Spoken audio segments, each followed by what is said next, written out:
All right, welcome to the Visiting Professor Series today. It's my pleasure to have two distinguished speakers today. Duje Tadin, our own from the Brain and Cognitive Sciences. I'll be giving a formal introduction momentarily. And Rich Hertle here, recently retired for 2 weeks. His golf game's improved immensely from yesterday. He crushed us all. But I'll be giving a formal introduction of Rich right before his lecture. So for the formalities, please mute yourself. If you have any technical issues, please enter help in the chat room. So look for an email Monday or Tuesday for your CME survey. Complete the survey. It'll be issued a month after the end of each quarter. So for this, you'll get it in around August 1st. It's approved for AMA, PRA Category 1 credit only, applicable to physicians, New York State, Pennsylvania optometrists, some nurses and ophthalmic techs may be able to claim partial credit. Any question about claiming credit, please email Stephen_Coffin@urmc.edu. Here's the disclosures to the learners. I will leave this up here for you guys to read for just a minute.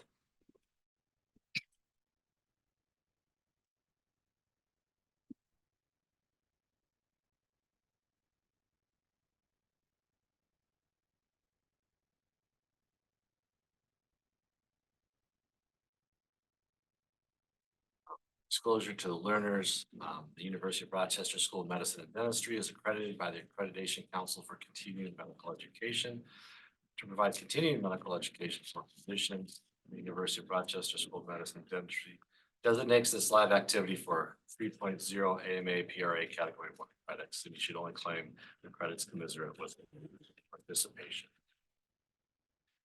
Here's the financial relationships for the talks today.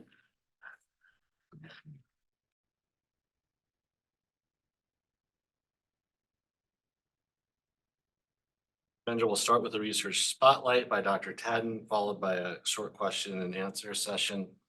We'll have 3 case presentation by 2 fellows and a resident, and then the visiting professor presentation by Dr. Hertle, and we'll have a little bit of time at the end for some questions. It's my pleasure today to introduce Dr. Duje Tadin, who's a professor here at our own Brain and Cognitive Sciences.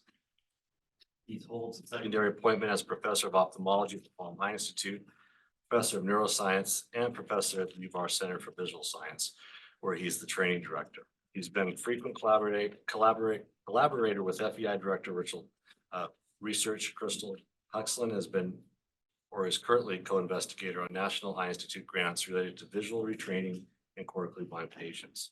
His research includes profound insights into how the human brain processes vision in healthy individuals and where there is injury or disease. This includes developing strategies and therapies to improve visual performance and enhance or restore function. Dr. Tadin has received numerous awards related to his research and is the author or co-author of more than 70 peer-reviewed publications. And he also serves as senior scientist and neurotrainer, a company dedicated to help athletes achieve new levels of performance through cognitive training. He received a dual Bachelor of Arts degree in mathematics and psychology from Westminster College, including 2 semesters as a visiting student at Oxford. He completed a master's degree and his doctorate in psychology at Vanderbilt University, where he continued as a postdoctoral researcher before accepting the faculty appointment at the University of Rochester. Besides his research and administrative duties as chair of BCS, he is active in teaching at the undergraduate and graduate levels and has mentored more than a dozen graduate students, postdoctoral research associates, with majority of former students in faculty positions. Please extend a warm welcome to our friend across the river, and as he presents today, how cortical visual processing adapts to changes in optics of the eye.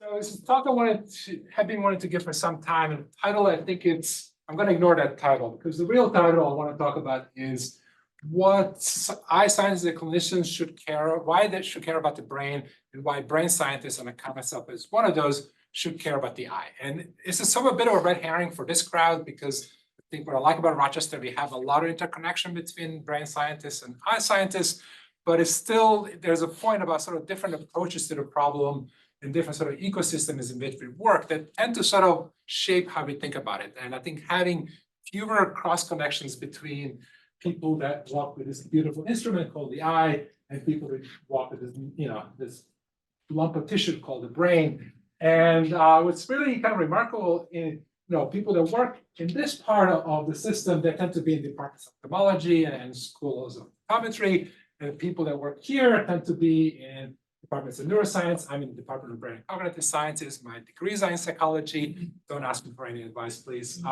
There's microbiology, neurobiology. There's all these departments where they study the brain. So we tend to be in different silos. We tend to go to different conferences. So you'll go to ARVO, and a few weeks later, I'm going to go to VSS. And in the fall, some of us are going to go to Society for Neuroscience. So even though we know that we all work on the same problem, we tend to live in different environments. And I think one of the greatest things about Rochester is that we do have this crosstalk. And I want to give you some examples how we can sort of learn from each other. This is more than us just sort of working in the same system. If you think of sort of vision, that eye does its job, it has to get the image and focus it right and encode it in neural impulses and then send it off to the brain. And if you really think of the system as just a simple handoff, then we don't have to talk to each other. But there's a lot more that I think you have to be mindful about to do both our jobs well.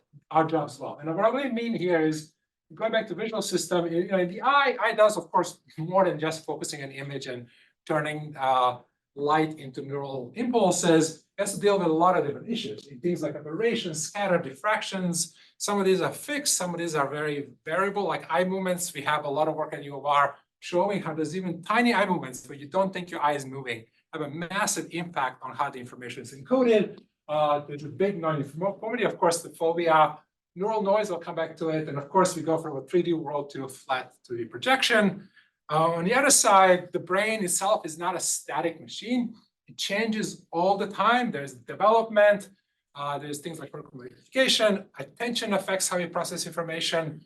Prior knowledge is very important. People on my side of the brain really think of a brain as a Bayesian inference machine, where we take incoming input and interpret that not in isolation, but in context with all past experiences. The brain changes in many different time scales. There is a fast adaptation, a slow adaptation. There is learning, there's plasticity. And importantly, a lot what brains do is limited by noise. And there's more there, I just ran out of space.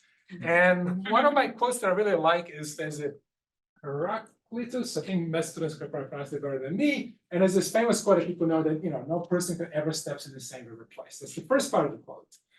The second part, perhaps less often used, is it's the same river and it's not the same brain. And I took a liberty with the second part.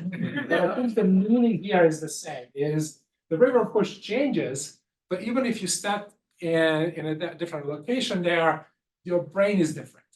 And if you really think of the brain's eye, every time you have an input that's the same thing, it will never get processed twice in the same way. Because even if you've seen it before, you have a prior knowledge of it, your attention could be in different position. There could have been adaptation. So if you see two things twice, the second time around, it won't be processed as strongly. There's, of course, plasticity and there's, of course, development. So there's not a single time where you're going to show the same stimulus that the brain is going to do the same thing twice. And even if some of these things are matched, there's no way to escape noise. The brain is basically a biological tissue full of little bags full of salt water that talk to each other. They're always noisy. There's no way to get around. And so this really matters, because if you understand the eye and if you do an intervention in the eye, you really need to know how does the brain going to react to that. And the problem is there's the immediate reaction, but there's the reaction 3 weeks later, 4 weeks later. And those are the harder ones to really think about.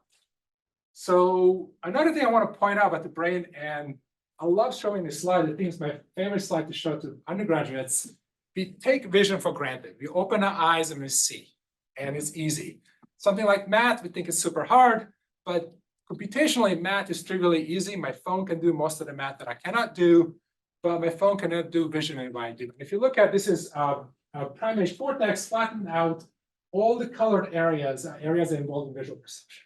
So the main message I tell my students is vision seems easy because half of the real estate in your brain, in your cortex, is devoted to vision in one shape and form. Imagine the real estate in our skull is really at the premium. That's why we have all the folds and things.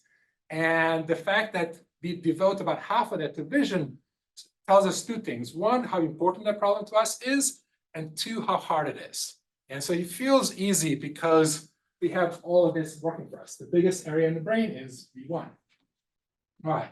So what I want to talk about today is focus on two things when it comes to the eyesight, aberrations, and the sort of the fact that the world is three-dimensional. And the things I want to talk on the brain side is different time courses of adaptation and learning. Sometimes adaptation and learning are hard to differentiate, but it's often the same thing. And I do want to talk about how neural noise interacts with what happens on the eye level. So what I really want to do today when it comes to research is use keratoconus as this very unique and very useful model to study long-term neuroplasticity, to study how the brain adapts to the changes in the eye's optics. And of course, I don't have to talk to you here, but it's the case where your cornea is so severely aberrated that you have, a massive difference in the magnitude of the aberrations between the keratoconic eyes and sort of typical eyes.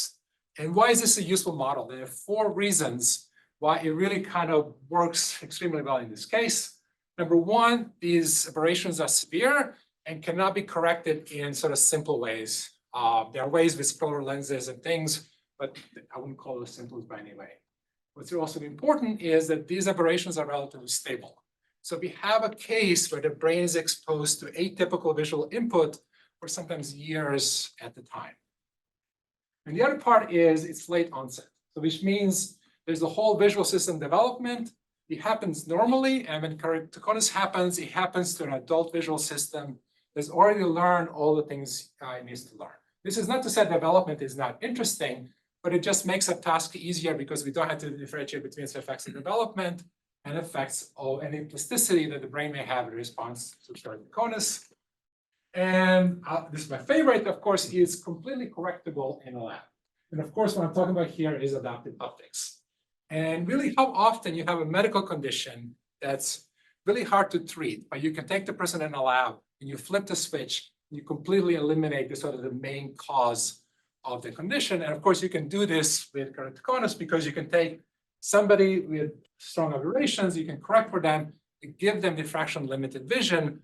And that's critically important for the studies I want to talk to you about is because it allows us to sort of eliminate the optics part and really see how the brain adapted to that atypical visual input. And in some cases, it's been decades. Any questions? I know I talk fast, and I'm going to use this to slow down. So it's a unique model, and what I'm going to talk about is work. I'm actually not, most of the screen is missing here.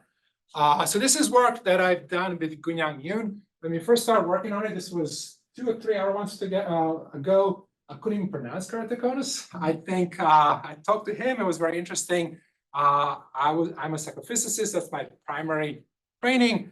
And it was sort of clear it was such a unique model. I really wanted to get involved in it. So this initial study was an Eli paper by Antoine Barbault, who also worked with Crystal Huxland. And we really wanted to study how, moderate to severe advanced keratoconus affected the visual processing in the cortex, in the brain. And so we have cases where you have sort of typical vision, sort of very little aberrations. You have moderate cases of keratoconus, which is perhaps doable, and something really quite severe when it comes to aberrations. And our goal was to really study is how does brain change, but this is your daily visual input. And what kind of plasticity, how beneficial it is anything unique that happens when you're exposed to that kind of input. And of course, this was work done by Gunyang. My role was mostly to design psychophysical experiments I'm going to talk to you about. But a big part of this work, of course, was taking these patients, correcting their aberrations, and giving them clear vision, which then allows us to really isolate the neural factors that are at play. This is his binocular AO visual stimulator. It's actually going to become relevant for the second experiment I've talked about when I talked about 3D vision. And again, Gunyang was, of course, a long-time faculty here, and he's at Houston now. So the first question we wanted to know is how long-term exposure to severe aberrations affects our processing of different levels of spatial detail. So of course, when it comes to vision, we have coarse detail, low spatial frequencies, fine detail, and this is one of my favorite. I have too many favorites, but this is one of my favorites to show the conscious sensitivity function of humans. So what I have here is increase in spatial frequency on the x-axis And the contrast is constant when you go up to the top.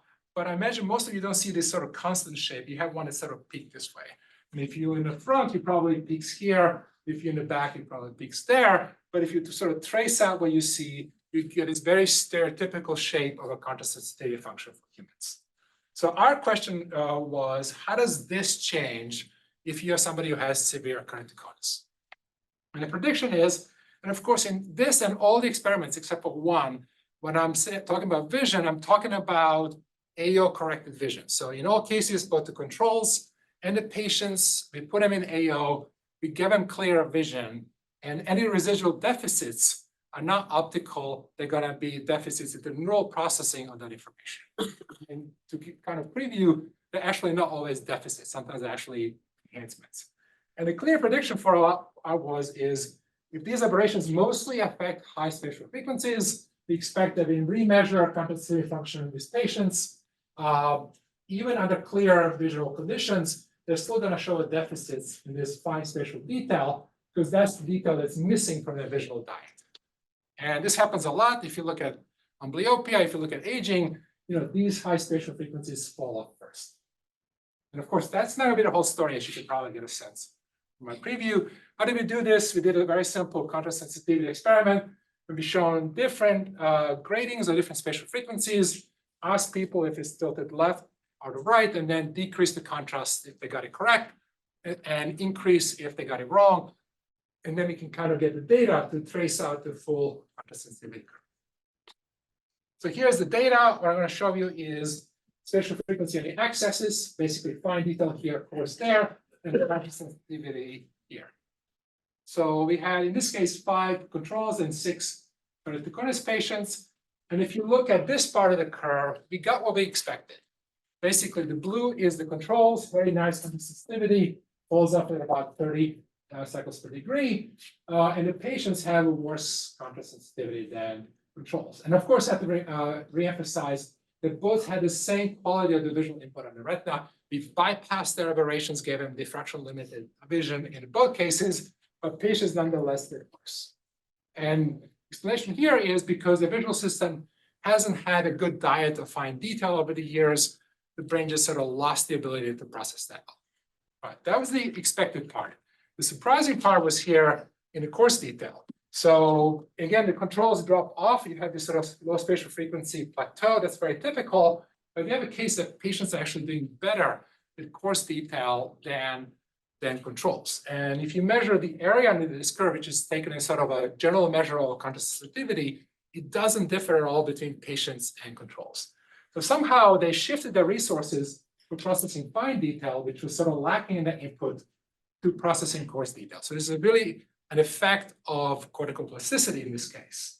What's even interesting is we had patients that were either severe or moderate. And we got a very different pattern of results with these 2 different groups. So here's the data of all 3 different groups. So basically, this is all patients together. If you look at moderate patients, there's really no difference in the low spatial frequencies. They're really not that different than controls, but they're starting to show a deficit here at, sorry. Yeah, they're starting to show a deficit at sort of fine detail as well. But if you look at the advanced patients, those are the ones that really have a pronounced effect. They have a massive deficit here and a really massive improvement as a coarse detail.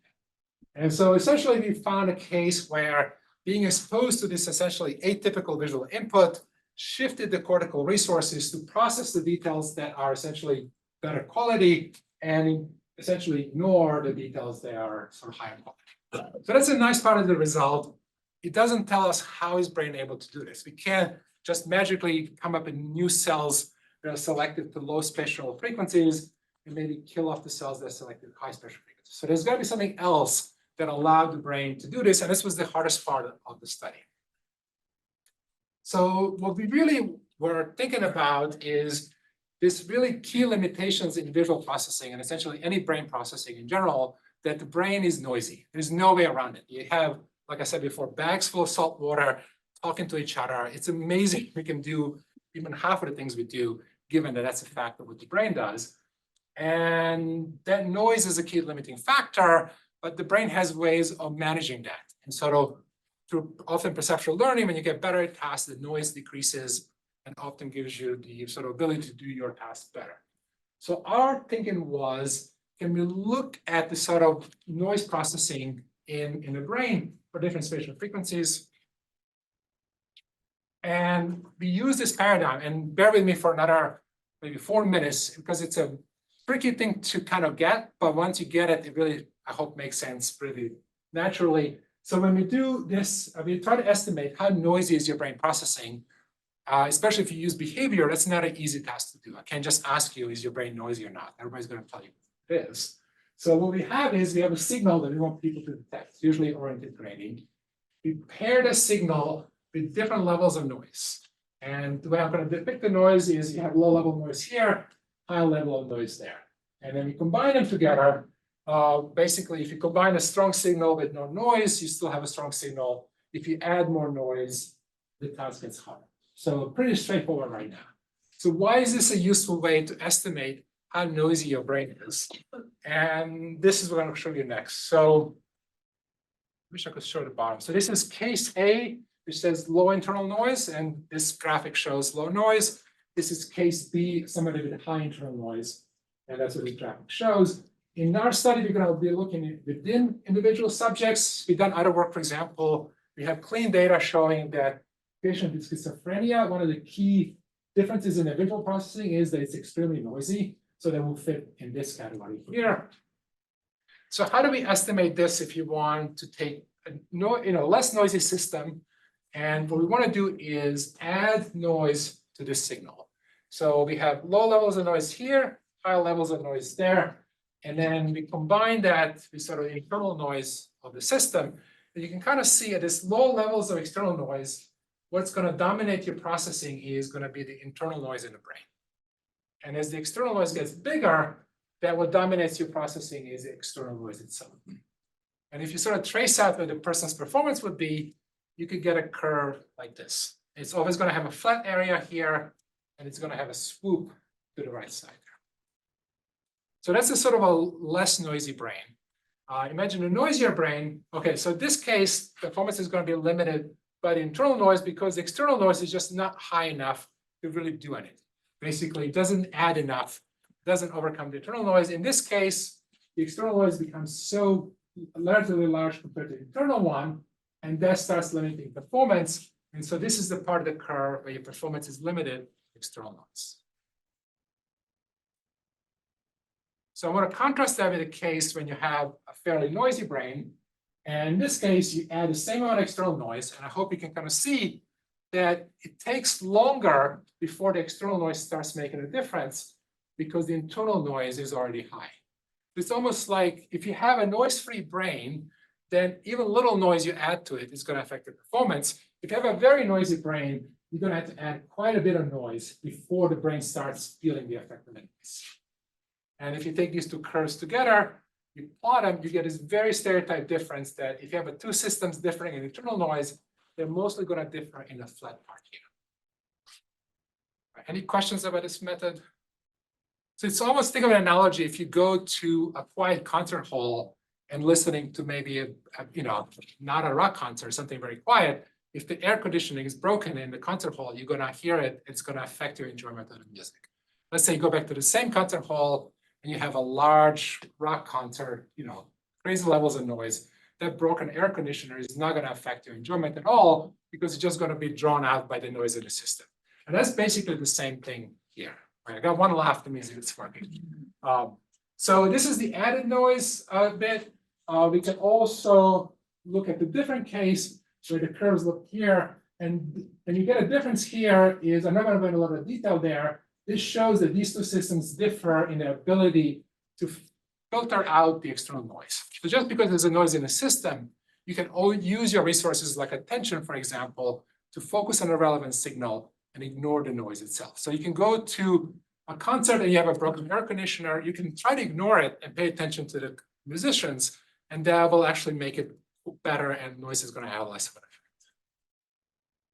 So how did we do this? So going back to the methods, again, we had orientation discrimination task. We had either a left or a right tilt, and we had 8 different levels of external noise. So this is what it shows up. So there's noise here, believe me, and it gets higher and higher there.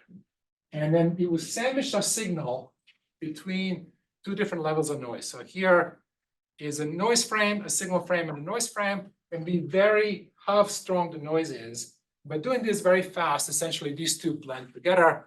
And the question we are asking is how strong the signal has to be at different levels of noise. And this is what a task looks like. So you'll see different stimuli.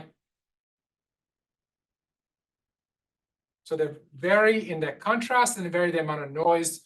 And we got to be very good at running this very fast. So these little circles that kind of shrink are there to sort of help you fixation, to sort of draw your eyes to the center. You show the stimulus. As soon as you respond, the next one shows up.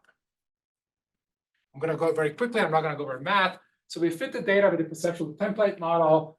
And there's a parameter in it that tells you how much internal noise there is. So this is the difference in the flat part. There's the parameter that tells you something about how well you can filter out external noise. It's that one. There's something called multiplicative noise that I'm going to ignore for a while, but it's needed there to sort of make it biologically plausible. So going to the data, we did this at 5 different spatial frequencies, from coarse to fine.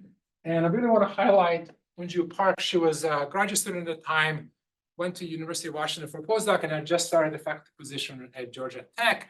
And using conventional methods, this would have taken 10,000 trials to collect this data. Imagine doing 10,000 trials in adaptive optics. It would get no subjects to do that. She did it using this very, I would say, sophisticated way that it would take me a half an hour to explain, to cut down data collection by 80%. So instead of 10,000 trials, this took less than 2,000 trials to do. And it took about a year to develop this. And this is really the single thing that made this study feasible. So here's the data from the controls. A couple of things I want to show here is, first, there's the flat part. So at the low levels external noise, you keep adding noise and nothing really changes. At some point, these curves start moving upward, and it's sort of a bit of an upward sort of Nike swoosh. And that's exactly what we expect. You can see that overall performance is better at middle frequencies and worse at low and high. This basically replicates the consistency function. So again, just shows we are able to do this well. Here are the patients. So here are the advanced or severe keratoconus patients. Remarkably, at the middle frequencies, there was no difference. The level of sort of noise in the visual processing of controls and these patients was identical. And again, what we are showing here, they're using AO to correct everybody's vision. And what was expected here at high spectral frequencies was this remarkably high increase in roll noise. So as expected, for fine detail, our patients had extremely high levels of additive internal noise. The surprising result was, if you go to coarse detail, it was the opposite. So we had patients that had a lot less noise. And to be honest, you almost never see this level of noise for processing of low spatial frequencies ever in our sort of neurotypical patients. So clearly, their processing of coarse detail became much more, I would say, cleaner than what the controls do. And we think that this sort of less noise in the visual processing of coarse detail is what allowed those patients to have higher contrast sensitivity for the detail. And we really think of this as sort of massive reorganization of the cortex that is putting its resources on the inputs that are sort of valid and sort of taking away resources from the inputs that are corrupted by aberrations, and essentially leads to much higher levels of noise in that. And we really think that this is what's driving those differences. If I show you moderate KC, you also see deficits at high spatial frequencies, especially at the highest one, but surprisingly, we find no benefits in the low spatial frequencies. And again, this is a small sample size, but we really what think is happening is the deficit shows up first. And that immediately shows up because the signal itself is corrupted, but it takes some time for the brain to really kind of reorganize itself to take advantage of maybe resources that are not needed here and deploy them in a different region. And this is sort of a hard thing if you're a clinician and you want to correct something, and if it takes the brain 5 years to learn something, then you kind of have a problem. But we really do think that sort of long-term exposure to corrupted visual input that leads to these sort of enhancements of processing of low spatial detail. Any questions now? I've been talking pretty fast. And this was a surprise. We did not expect this. We expected this, and we were hoping for this, but certainly not at the magnitude that we got. So is there a way to screen these people and know who's going to respond well out of the gate or not?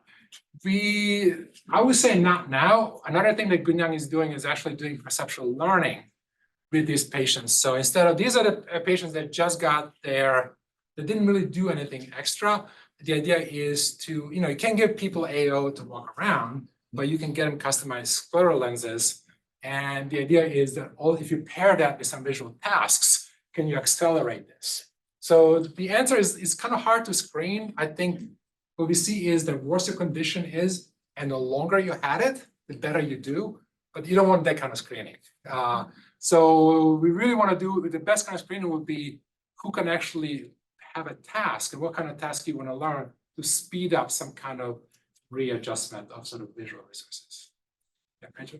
Just been thinking about the long-term keratoconics that come in and finally get a corneal transplant, and then of course their curvature of the cornea and their aberrations, like it's like you're starting fresh, and those aren't normal either. And I don't. It's just more of a comment, just thinking about how those patients do post-operatively. Some even with scleral lenses don't achieve kind of the vision you'd think they might be able to, and maybe this is part of it, Because but they've adapted and brain then doesn't get the totally message, reinvented the wheel and make them adapt again to something completely new. And I'm glad you mentioned that, because this is great, but let's say you treat the patient. How do you give the brain the memo that the brain doesn't need to do this anymore? Because if you have a treated patient that the optics are corrected, you don't want to be doing this. And in a sense, this is a bad strategy to do, because these patients are in AO, they're getting clear images. There's no need to reshuffle the processing and have detriment in high spatial frequencies, but the brain doesn't work that way. It's when we're young, our brains learn fast, and you want it to learn fast. When we get older, you don't want your brain to rapidly change every day, because you sort of train your brain to a point that, okay, now it's a stopping point, and any training that happens is very slow. So you have, imagine, those of you in the clinic, you get cases when you correct somebody and they should be seeing good, but they're not. And I think they're not seeing good because the brain needs some catching up to do. And the question is, if you have to wait a year for that, that's not a great system. So how do you speed up? That was aim 3 of all of our grants, and we never got to aim 3. Aim 3 is hard because any kind of training thing, as Crystal will tell you, it's not easy work. Go ahead.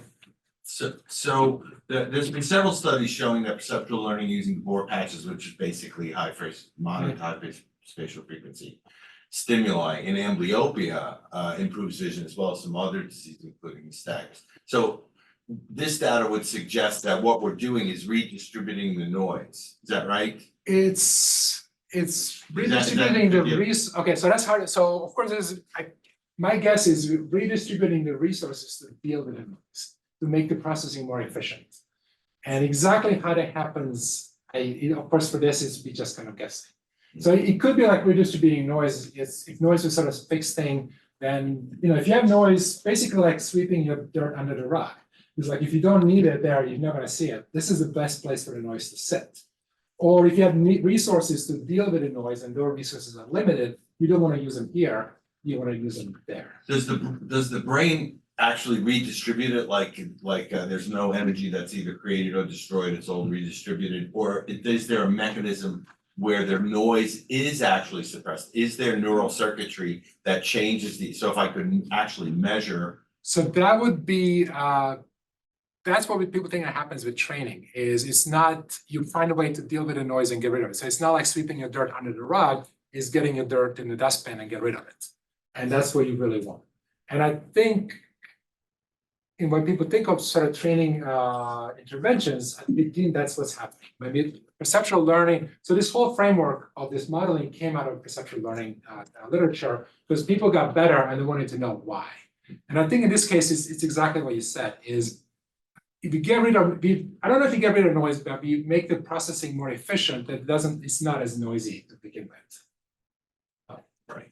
Susanna? Yeah, I have a question on the timescales of those effects, right? Because there is in the Mike Webster's paradigm that we use all the time, this is very quick. I mean, it's kind of a recalibration that occurs within, So I took the slide minutes. out because I have a last slide. So, you're talking about the Nature neuroscience paper from 2 decades ago. So what's great about the brain, it changes in plasticity at many different time scales. So the blur adaptation thing can happen on the order of seconds.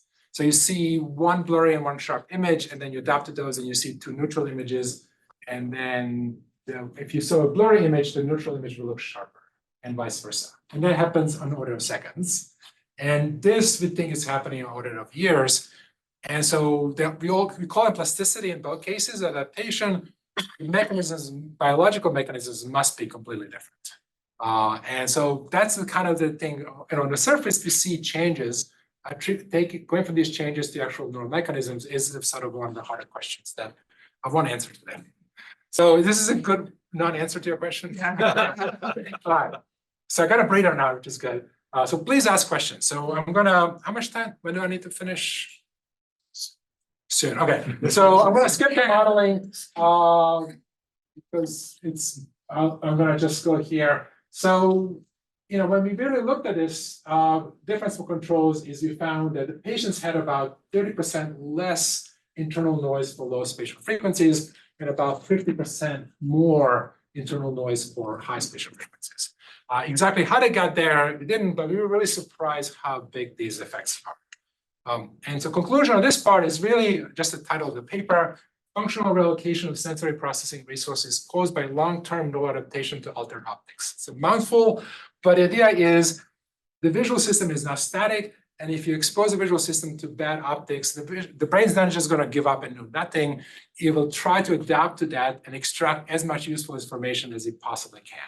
That's a good thing. It's a bad thing if you then treat that patient, then how do you tell the brain you gotta snap out of it and go back to your original? And that's where we think training interventions could be helpful. I'm gonna briefly run through the binocular part. We have 2 eyes and aberrations are not the same in 2 eyes. So you have patients with, this is a point spread function and what the sort of images would look like. You have patients with little aberrations, not patients, actually these are all critical patients.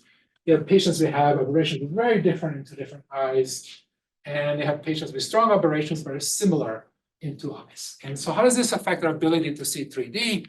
I'm going to quickly run through this part. So we did a study with 8 patients. This is work by Scher that we published at PNS a couple of years ago. And this is again where Gunyang's binocular system was really useful because we can correct both eyes and then study their 3D vision. And in this case, we tried their ability to see very small differences in depth. And so here's the data. So we basically looked at native stereo thresholds, how well they can see through small differences in depth, and then what happens when we correct their aberrations. But I want to highlight here, these are arc seconds. So people are very good at seeing depth. And it's really hard to imagine how that happens when you have 2 eyes. They're misaligned a little bit. There is a lot of aberrations that differ. And what we found was now surprising is by correcting aberrations for most patients, the stereo thresholds drop. So again, having clear images, you see better. That's not really surprising. The key part of this paper is, so we can take some of the native optics, we can correct the optics and give them very clear images in both eyes. And we wanted to know what predicts the stereo performance. This is the last data graph. Is the average image quality, basically how good your vision is, how strong your aberrations are overall, or is it a difference between the 2 eyes? And we wanted to predict both the native stereo thresholds and the corrected ones. And the average image quality was basically not predictive at all how well you did in the stereo task in the natural world without anything corrected. But the difference between the eyes was. And we had 3 different levels of task difficulty. And the same thing happened is when we took these patients and corrected aberrations, gave them diffraction limited vision. The average image quality did not predict how well they did, but how different the 2 eyes were. So again, when combining information from 2 eyes, aberrations do affect your ability to see in 3D, but it's not just the magnitude of aberration, it is how different they are between the 2 eyes. And I'm gonna skip this. We also played a lot of, AO is fun because you can play with it in many different ways. You can swap the aberrations between the eyes. I can take my aberrations and give it to Susanna and all kinds of things. And we got a lot of things that predict. Here we sort of see, but his adaptation is at the monocular or binocular level. I'm gonna come back to this slide. And again, going back to this quote here, is what I really like about, I like complex systems. I like puzzles that are not easy to solve. And the eye is this sort of wonderful instruments that has all these limitations and finds the way to sort of squeeze the visual information out and send it to the brain. And brain is this ever-changing lump of tissue that needs to learn how to adapt to the inputs. It tries to guess what the input is. It deals with noise and how these things work together. Doing these kinds of studies where we can take advantage of adaptive optics and really isolate the neural contribution to see how the brain adapts to the visual input is, to me, like one of the really beautiful things we can do now that we couldn't do, a few years ago.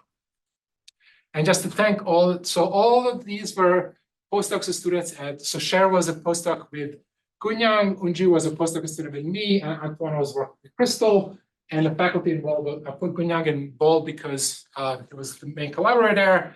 And I'm really excited about this work because I'm continuing this kind of work with Susanna in the same kind of approach. And of course, Crystal, my PhD mentor who are tricked into working on this, and Marty Banks, who does a lot of this work at Berkeley. All right, thank you.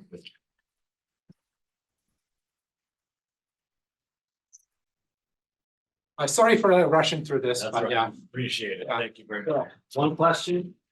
Time for one question? If you have questions. Oh, sorry. So is there any direct way to quantify internal noises, or is it just hypothesis that?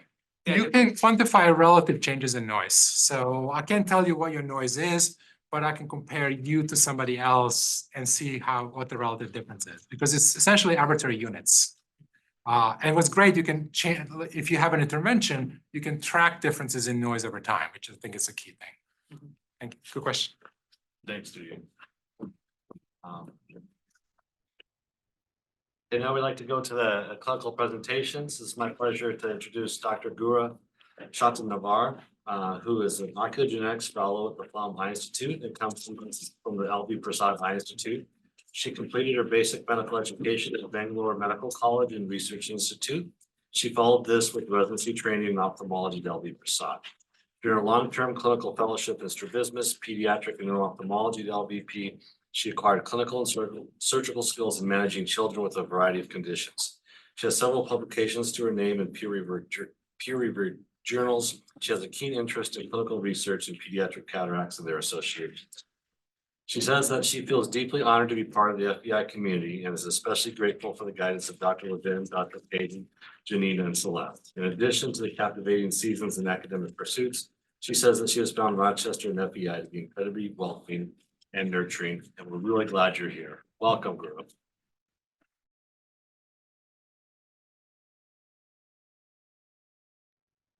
Thank you, Dr. Dilerito, for that kind introduction. Well, before I begin my case, I would like to say that the consent has been obtained for the display of the patient's full face picture and the clinical video of his eye.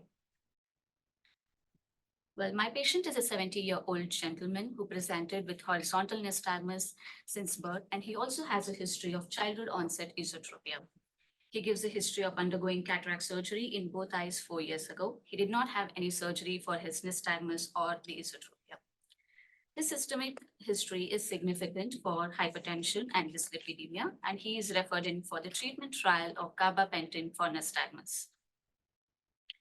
Some pertinent systemic history pertinent to nystagmus include that he was born with blue eyes and blonde hair. He does not tan on exposure to sunlight. He does not have history of any recurrent infections or bleeding tendencies. On systemic examination, there were few hypo and hyperpigmented skin lesions which were noted to be precancerous by his dermatologist, and he also has a large mole on his right temple. For the nystagmus and the esotropia, he does not complain of any diplopia or ocellopsia. So as you can see, his family history over here, he is a first child born to an unrelated parents, and he has a younger sister with history of melanoma and also a paternal male cousin who has light skin, light hair, but the information is very limited. On ocular examination, his best corrected visual acuity monocularly checked with fogging in the right eye was 20/30 J2 and in the left eye was 20/50 J3, while the best corrected visual acuity with both eyes open was 20/30 with no abnormal head posture. His color vision was normal in both eyes and pupils were round, briskly reacting, and there was no paradoxical pupil. Anterior segment examination was normal but was unremarkable except for the mid-peripheral and the peripheral transillumination defects which were seen in the iris in both eyes. His ocular motility was full in all gazes, and he had a comitant esotropia of 15 prism diopters for both distance and near. Let's quickly have a look at his nystagmus. I apologize that this video is not of both eyes together and it's not in the primary gaze. As you can see over here, he has a horizontal nystagmus of a small amplitude and a moderate frequency, and the latent component on effect of convergence and the periodicity cannot be commented just on this video. So his dilated fundus examination can be visualized through this pseudo color fundus picture over here, which shows a normal disc, normal blood vessels with normal caliber, and a mildly hypopigmented fundus even for a Caucasian patient. A very striking feature over here is the absence of the foveal reflex in both eyes. The optical coherence tomography of his eyes through the fovea shows that there is no foveal pit, and the retention of the inner retinal layers on both sides suggestive of a grade 3 to grade 4 foveal hypoplasia. Considering his history and clinical evaluation, he satisfies 3 out of the 4 essential criteria for albinism. Those include retinal hypopigmentation, foveal hypoplasia, and altered visual function. The other 4th criteria, that is misrouting of the optic nerve at chiasma, could not be assessed as this requires a 3-lead cortical VAP. Other features that are positive in our patient include the iris transillumination defects, nystagmus, and strabismus. As we all know, albinism is due to the reduced melanin granules in the melanosome, a cell organelle present in the melanocyte. Broadly, albinism is classified into 2 types, that is the ocular albinism and the oculocutaneous albinism, depending upon the number of organ systems involved. In ocular albinism, it's just the eye which is involved, while in the oculocutaneous albinism, the skin, hair, and the eyes are involved. And our patient was diagnosed with oculocutaneous albinism. The management of nystagmus includes the optical management, that is visual rehabilitation, either with the glasses or the contact lenses. The glasses and the contact lenses does not fix the nystagmus, but clearing the vision reduces the intensity of the nystagmus. There are various reports of the pharmacological management, including the topical and the systemic medications, which are utilized for the treatment of nystagmus. And the good old surgical management, that is the tenotomy and reattachment, and this extraocular muscle surgery for the abnormal head posture correction have shown to reduce the intensity, increase the foveation, and thus improve the vision and the quality of life in patients with nystagmus. At this point, I would like to ask our guest faculty, Dr. Hertle, what would be his plan of management for this patient? Thanks. It's an excellent presentation. I think that I may want to save this for the talk where the answers will come out instead of repeating myself. That it will come. But there are a couple of things. First of all, I don't use that classification system anymore. I've been collaborating with 2 other countries and another location in the United States where we're actually classifying based on the genetics. So we're doing genotype, phenotype, and that's reclassifying for prognostic reasons as well. We're also using, as you did, which I'm really happy you did, was the Mervyn and Irene Gottlob and the London classification for foveal hypoplasia, which is, I think, really helpful in phenotype for the oculocutaneous albinism. The other thing is, and I'll say this in the talk, this is not present at birth. It's not congenital. It's acquired in the first 4 months. So if you ask, and I have time now, I have time during the speech. So the way I found this out was the mom would come in, the families would come in with the child, And they would say, how long is this present? And they'd say, oh, the child's had this since birth, right? And so any of you who have children, especially the moms, know, I asked the mom, so when they handed you this beautiful child and they wiped the mucus away from their face, what's the first thing you looked at? Was their eyes. And I go, were they wiggling? And no one said yes. They know, they remember. So then I said, okay, dads are getting better. They used to not be good. When dad looked at the eyes, did he see them wiggling in that first day? He goes, no. I go, then the next thing that usually happened was the pediatrician or OB came in and did the well baby check, and they checked them out, and they usually check the eyes, very important part. Were they concerned that the eyes were wiggling within the first day or two of birth? And they said no. And then the next big event with the balloons is leaving the hospital, which used to be 3 to 5 days, and now I hear it's 3 to 5 minutes. But it used to be a big deal with the balloons, and they go, when you left the hospital, did anybody in the family ever see the eyes wiggling? This is the first week, and they go, no. And then the next big thing is the first well baby visit with the pediatrician, which is usually a week or two later. Nothing, no nystagmus. So that story and years of observing a bunch of newborns of family members, this is an acquired disease. It's just as acquired as if it happened after 50 years of age. It just happens between 1 and 4 months of age. Interestingly, between 1 and 4 months of age, if you could treat it, and this is kind of a teaser, if you could treat it between 1 and 4 months, suppress it between 1 and 4 months, they'd never have it after, and you'd never have to treat them again. It's like the critical period for the development of amblyopia. So even in patients with albinism, and I have multiple families with albinism where I got the baby siblings between 1 and 4 months and used medical treatment to suppress the nystagmus between 1 and 4 months. And in those children, I haven't been able to, and had to treat the nystagmus as they got older. So ultimately, this is the way to get these kids, you know. And albinism is seen probably anywhere from 45 to 60% of the patients with infantile nystagmus. In my 5,000 patients with nystagmus, it's approaches 60% have some form of albinism. But you have to look, because there's brown-eyed albinism, as you mentioned.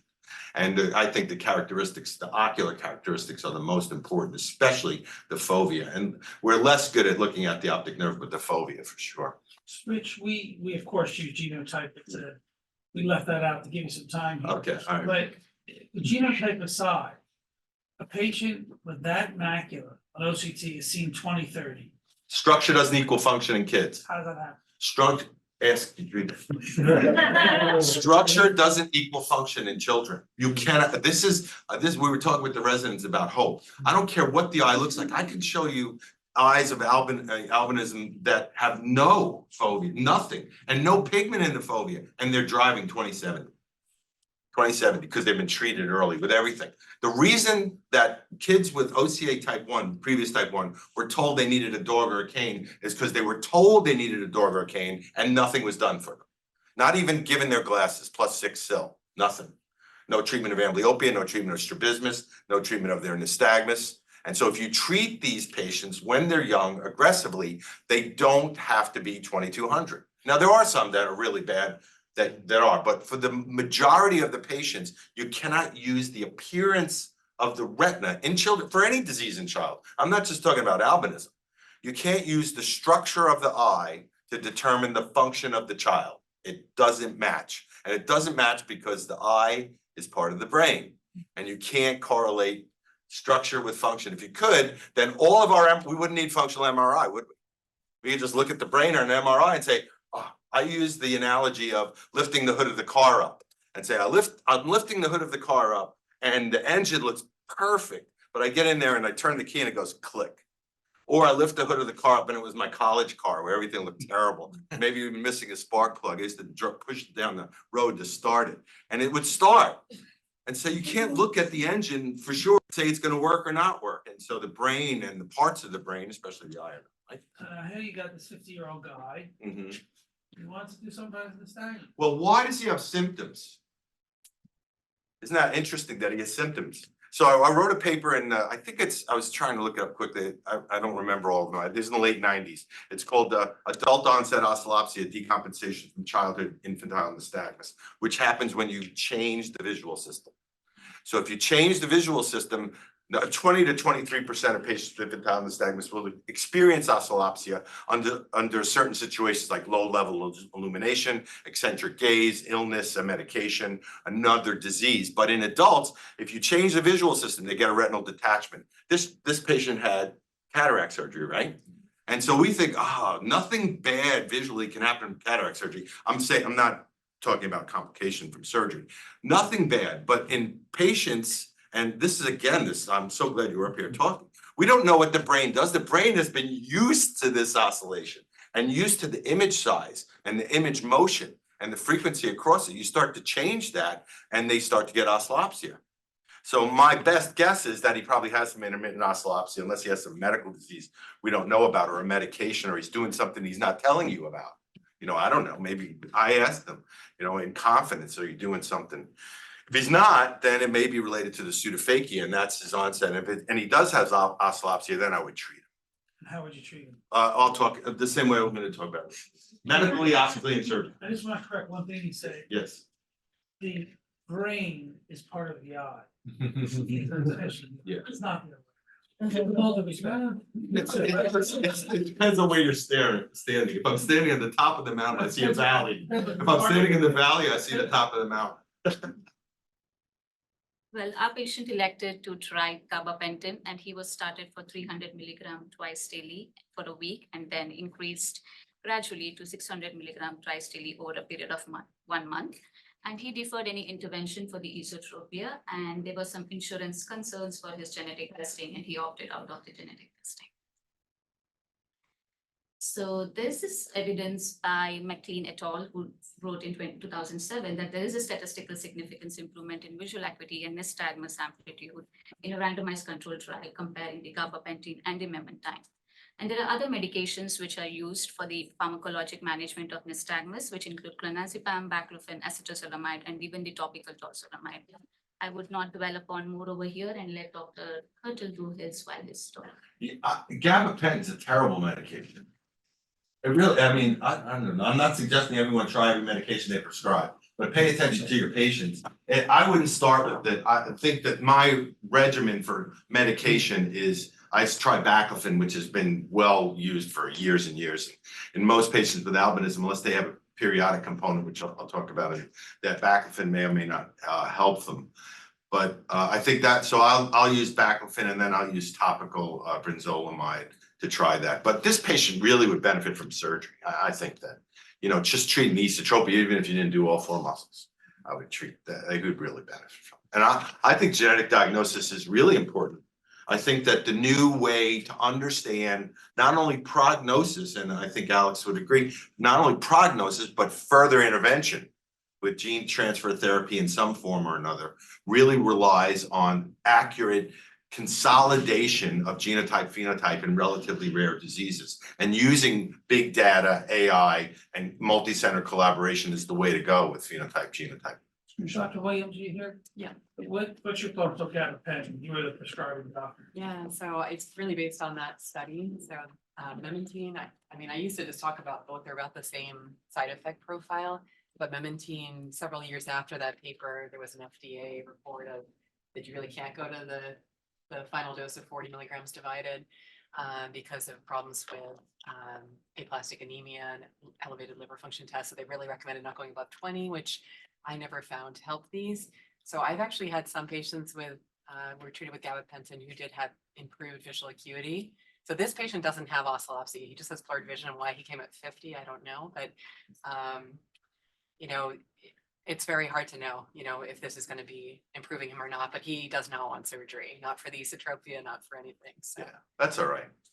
I think Nimenda's, did you say Nimenda was shown to have side effects at 40 milligrams twice a day? Is that what you were talking about, Nimenda? Yeah, I like Nimenda better too. I've used it quite a bit too. I haven't had a problem, but I would say that most of the patients I have to increase the gabapentin, they have a terrible time with gabapentin compared to all the other medicines. So it's not that I won't use it, but it's not my first go-to medicine. And maybe it's just the ophthalmology less or systemic prescribing in me, but it's not the first one. I usually will try baclofen, and then the problem with medications is it can take 6 months to figure out whether a medicine's helpful or not, because I always will use a washout period in between.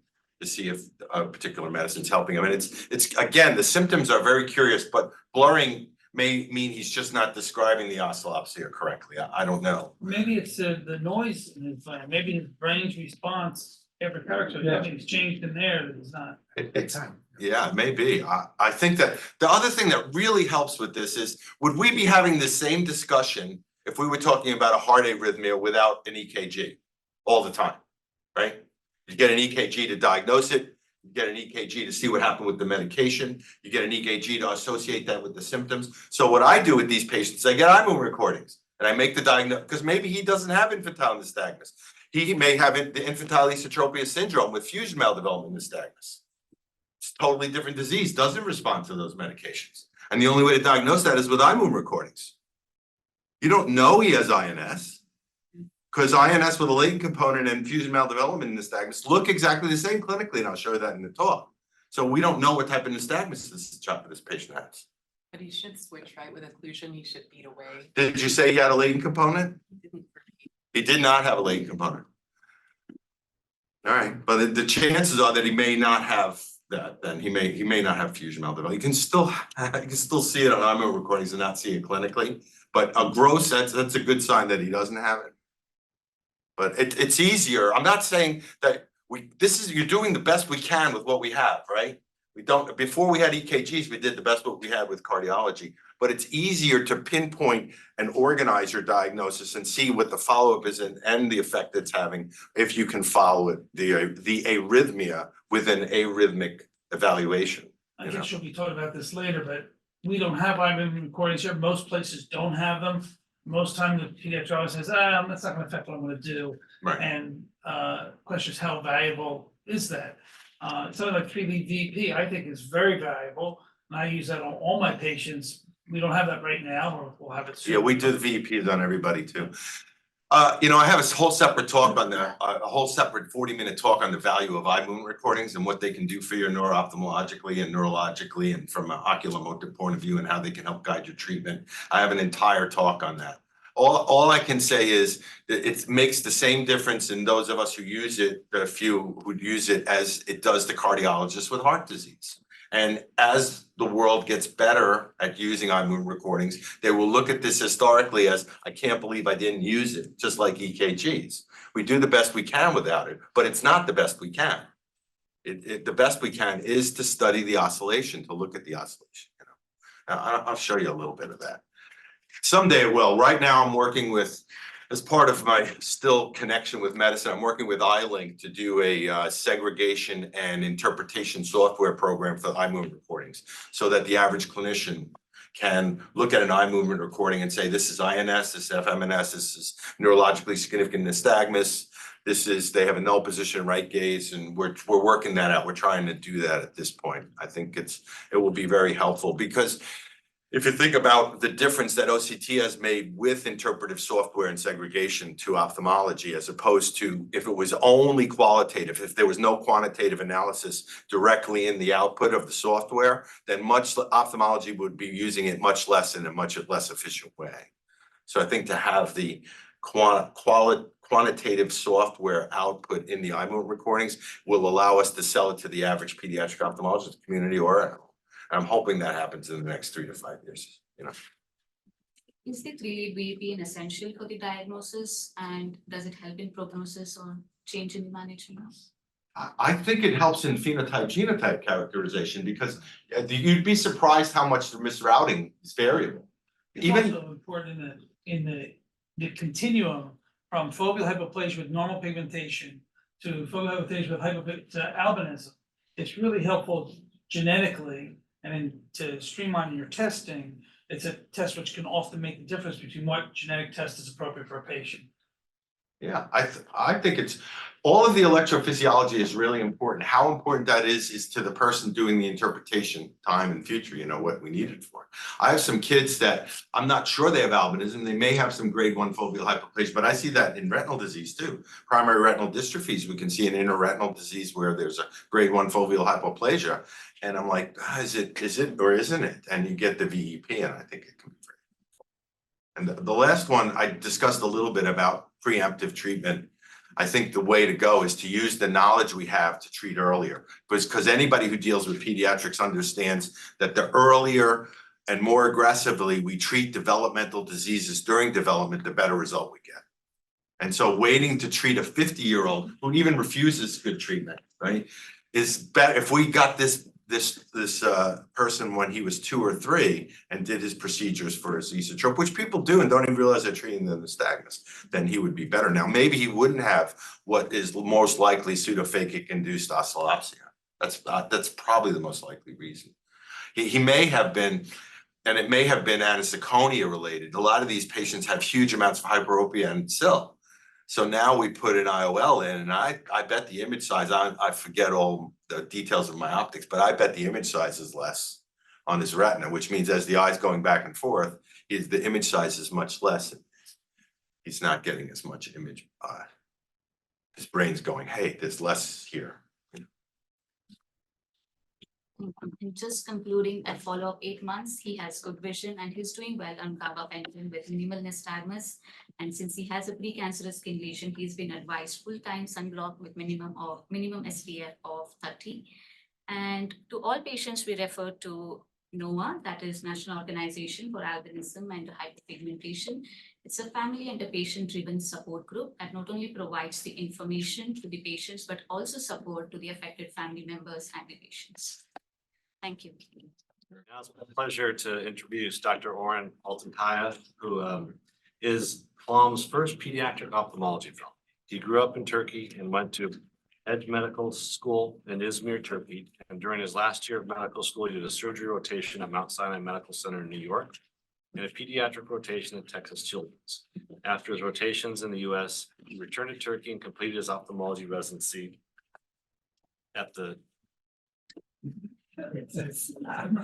Necmettin Erkaban University Moran Faculty of Medicine Hospital. Before coming to Flaum, he practiced ophthalmology at hospitals in Amasya Yes. and Turkey. Warren enjoys football, hiking, chess, and table tennis. Welcome.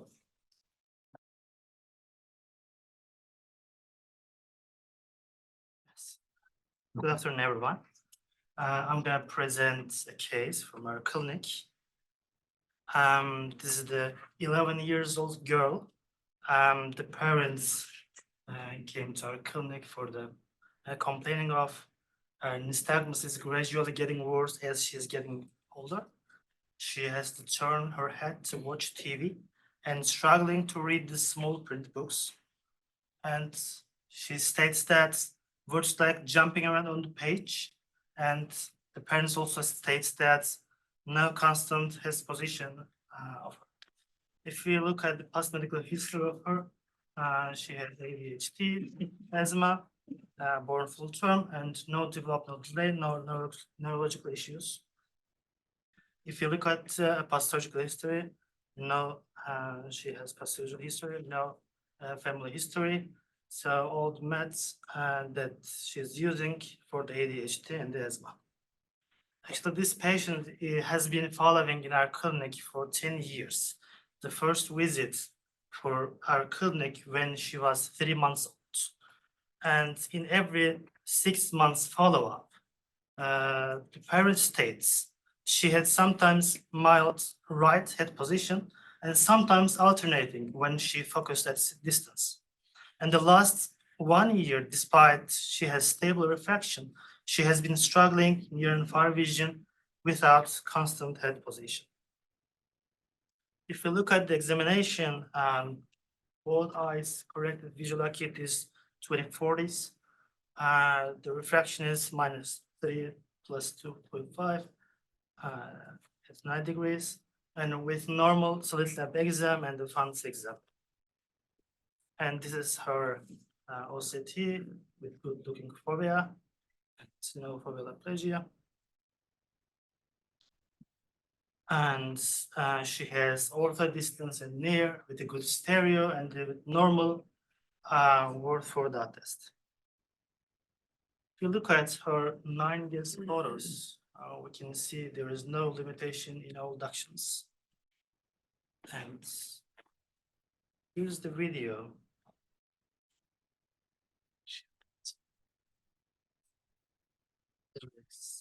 Horizontal nystagmus, see in all positions.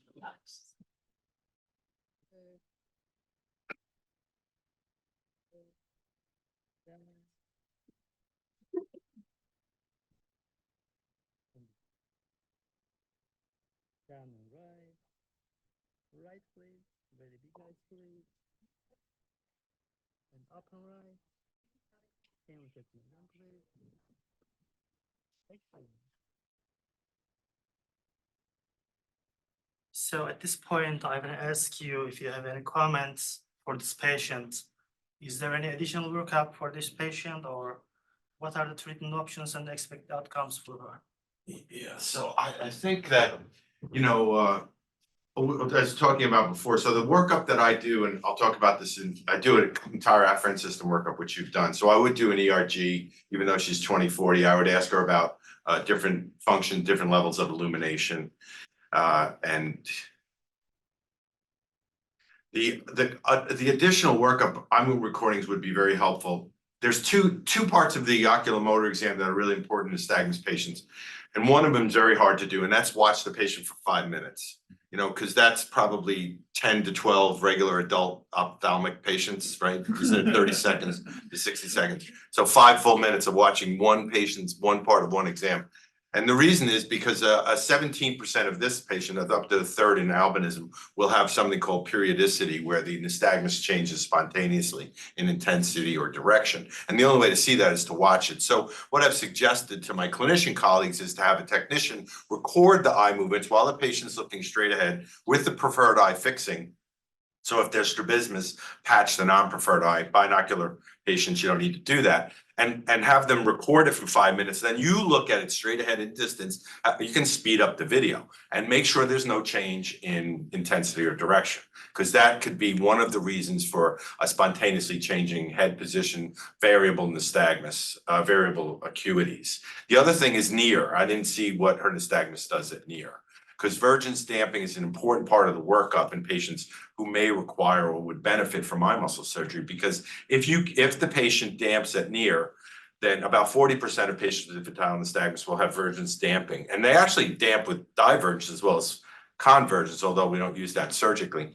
They damp with vergence so that you can make the brain think it's verging all the time and slow the nystagmus by using prisms or surgery. And you don't know that unless you look at near.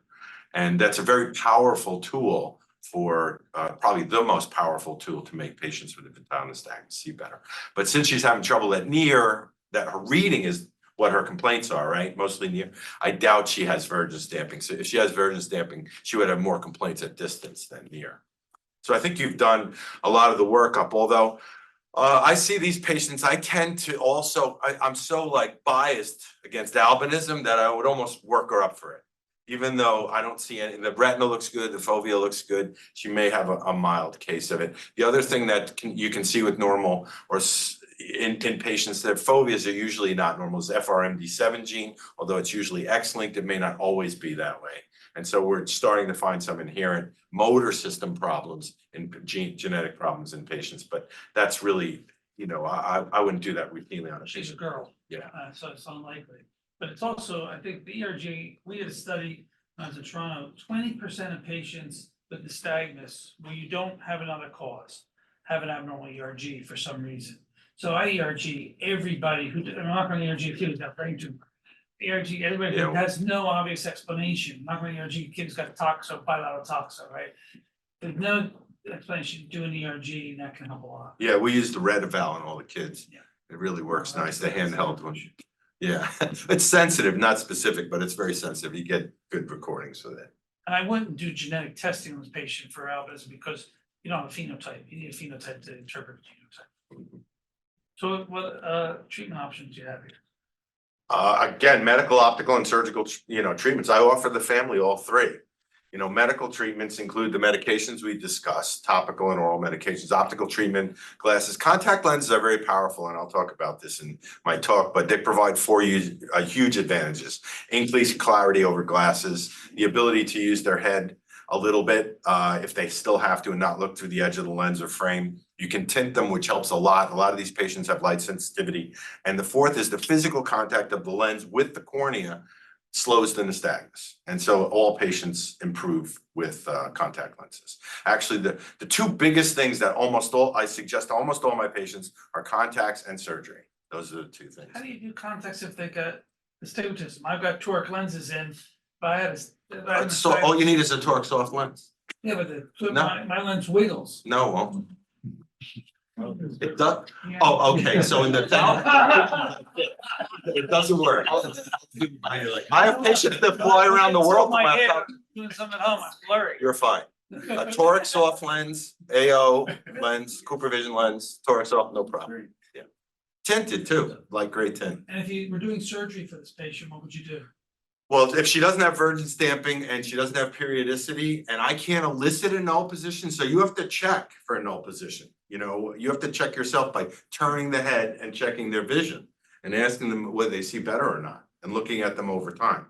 And eye movement recordings will be helped too, because some patients won't use their null position, because what happens with an eccentric null position is you have to choose, do I see better or feel better? See better or feel better? And some patients over time sacrifice their vision for their neck, back, face, and spine.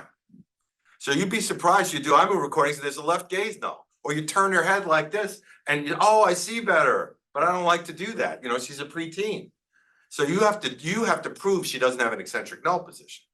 If she doesn't have an eccentric null position, she doesn't have virgin stamping, she's orthophoric, that's 7% of my patient population who get just tenotomy and reattachment. That's only 7%. So 93% of the patients that I operate on have either strabismus, a head posture, or a combination of both of those. And for those who don't know in the audience, the residents, can you tell them what tsunami reattachment is? Take the muscle off and you put the muscle right back where you took it off. And we'll talk about that later. I know you want to throw me in jail and sue me and everything else. I've been called everything that you can think of it. I'm gonna show you the science. I'll show you the science. And our brain physiologists would be very interested in it. It's really disruption of proprioceptive afferents with decreased gain to the oculomotor plant. That's the short answer. We found new nerves in the tendons of these muscles. Go ahead. What we did is patients, so we have patient that decrease in vision with full refractive correction and no constant head position, so we did 4 muscle tenotomy attachments. And the results after 2 months, the patient was happy because she has a better vision with 240s. And these are my questions. Timing of the surgery for the best outcome and any predictive factors that affect surgery success in these cases. So as I mentioned before, I think that developmental diseases are best treated during development. So earlier is best. And I usually will treat patients routinely when they get on their feet. So between 10 and 14 months of age is my age. I don't If know I if could- she was here 10 years, but the surgery was not popularized till. It's still not popular. No. I'm glad you guys are doing it, but it's not popular.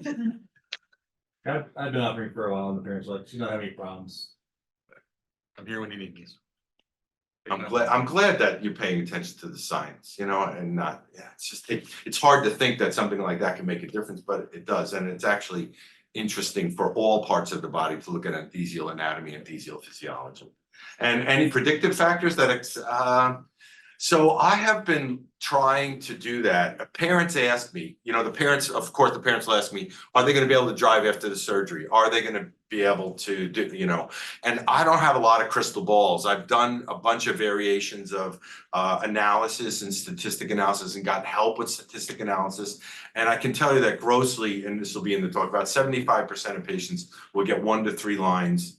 And about 15% of patients may get 3 or more lines, but there's a ceiling and floor effect. If I'm 20/40, I'm not gonna get 3 lines. But the other things that get better in these patients that make them, and Alex just said this to me, they say they feel better, they see better, is high spatial frequency vision is a terrible measure of the eye movement system. Black letters on a wide screen is a lousy measure of eye movement function. So use it, and we use it for driving, and we use it for many things, but better measures of eye movements are contrast sensitivity, of how fast you see the world, motion detection, how you see the world, motion detection and visual recognition time, and vision as a function of gaze, which is an outcome measure we kind of put into the system called gaze-dependent visual acuity. And all of these measures of visual function improve after nystagmus, not just acuity. I would rather not use acuity. I guess probably after 1994 or 5, I started sending papers in without acuity, and no one would even review it. I couldn't even get it reviewed. And then the reviewers were always harping on acuity. And I said, so I got up at one of our APOS meetings and said, how many in this audience use visual acuity as a measure of strabismus surgery? And everybody's like, no, I don't tell the patients their visual acuity. Well, then what do you tell them is going to get better? Their eye alignment. What's the problem? Their eye alignment. Well, I tell them their nystagmus is going to get better because their nystagmus is the problem, and I measure their nystagmus. And the visual functions do improve in nystagmus surgery, and that's what we measure here. But acuity, I have to report it or I can't publish. But it's a lousy measure. And so I try and actually stay away from it with families. I try and deter from it. You know, driving is a big deal, and many patients actually under binocular conditions, you can get them to drive if they're a line or two away by measuring their vision best corrected under binocular conditions. So if they're 20/80 monocularly or 2100 monocularly, and you put their glasses or contacts on and measure them binocularly, you'll get them 20/70 or 20/60 just that way, because doing monocular cover increases the nystagmus. Even without a latent component, can increase the intensity of the nystagmus. And so binocular best corrected acuity is their vision as a person, not as an eye. And nystagmus checks that. Now, I'm giving my talk already. That's hard to be on. No way to measure if someone feels better. There are people that Yes. have questionnaires. I've done it, the NEI VFQ. We did that in the original in the NEI trial with the kids that I'll report and the adults, which was blinded. We gave them the NEI VFQ, and it was much. That's the visual function questionnaire. Excellent discussion, thank you.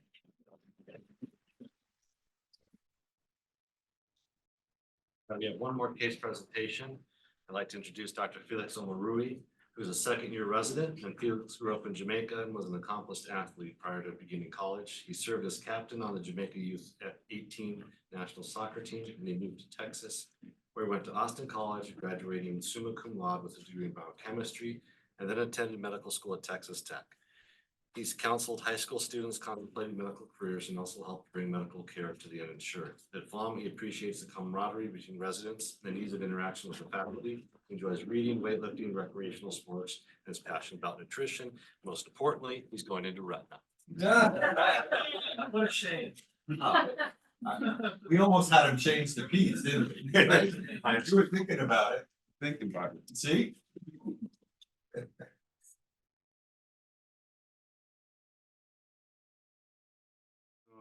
We'll get started. So I'll be talking about this patient who's been with the Flaum family for about 10 years now. In 2013, she was seen by Dr. Geringer just because the family had a history of strabismus. She was seen again for routine follow-up in 2017, 2020, and 2021, just for concerns regarding reading. All the exams, normal acuity, convergence, accommodation, and stereoacuity with no strabismus. And she was also working with a reading tutor at this time as needed. And so in 2023, December, patient had a head injury. She did visit the neurology clinic a couple months ago, and they suspected a mild TBI and concussion associated with headaches and convergence insufficiency.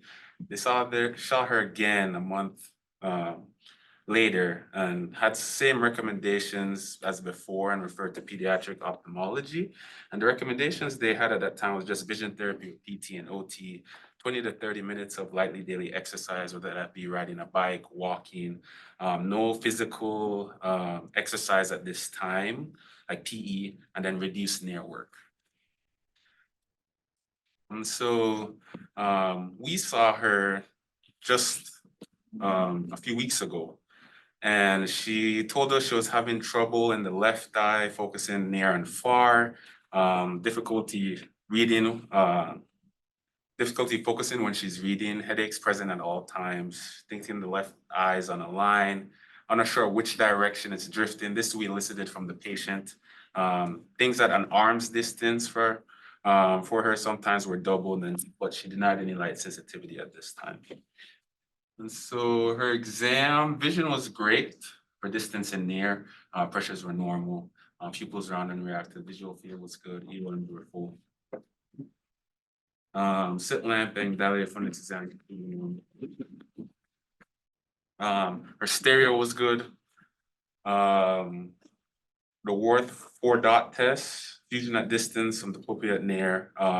Here on the strabismus exam, she had exophoria at near.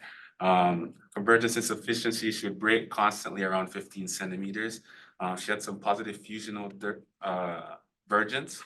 Diplopic at distance, 10 prism diopter. Same thing was for near. Then her negative fusional divergence, diplopic around 4 to 6 prism diopters. And challenging to engage for the accommodative amplitude, but would not maintain around 4 to 6 diopters. And so my first set of questions was just general thoughts and impression on the case so far.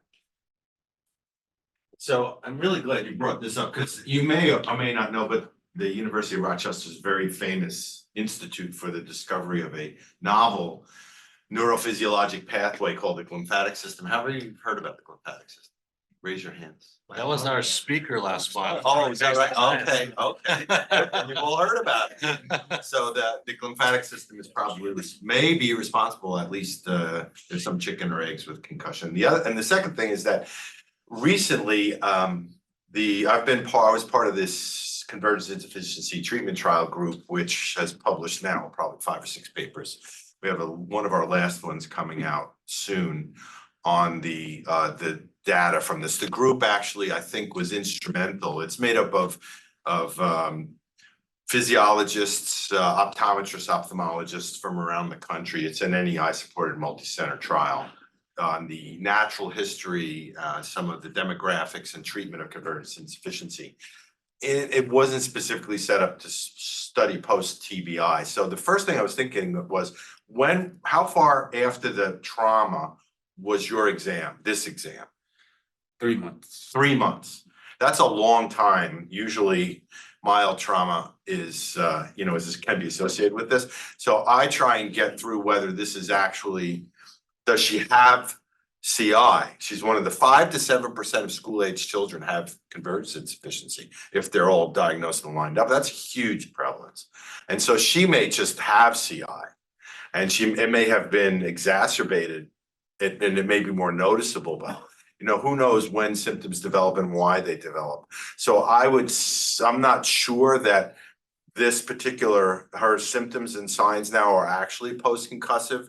I wouldn't treat her any differently, although she's having some additional symptoms and she's on a scheduled return to work, return to play.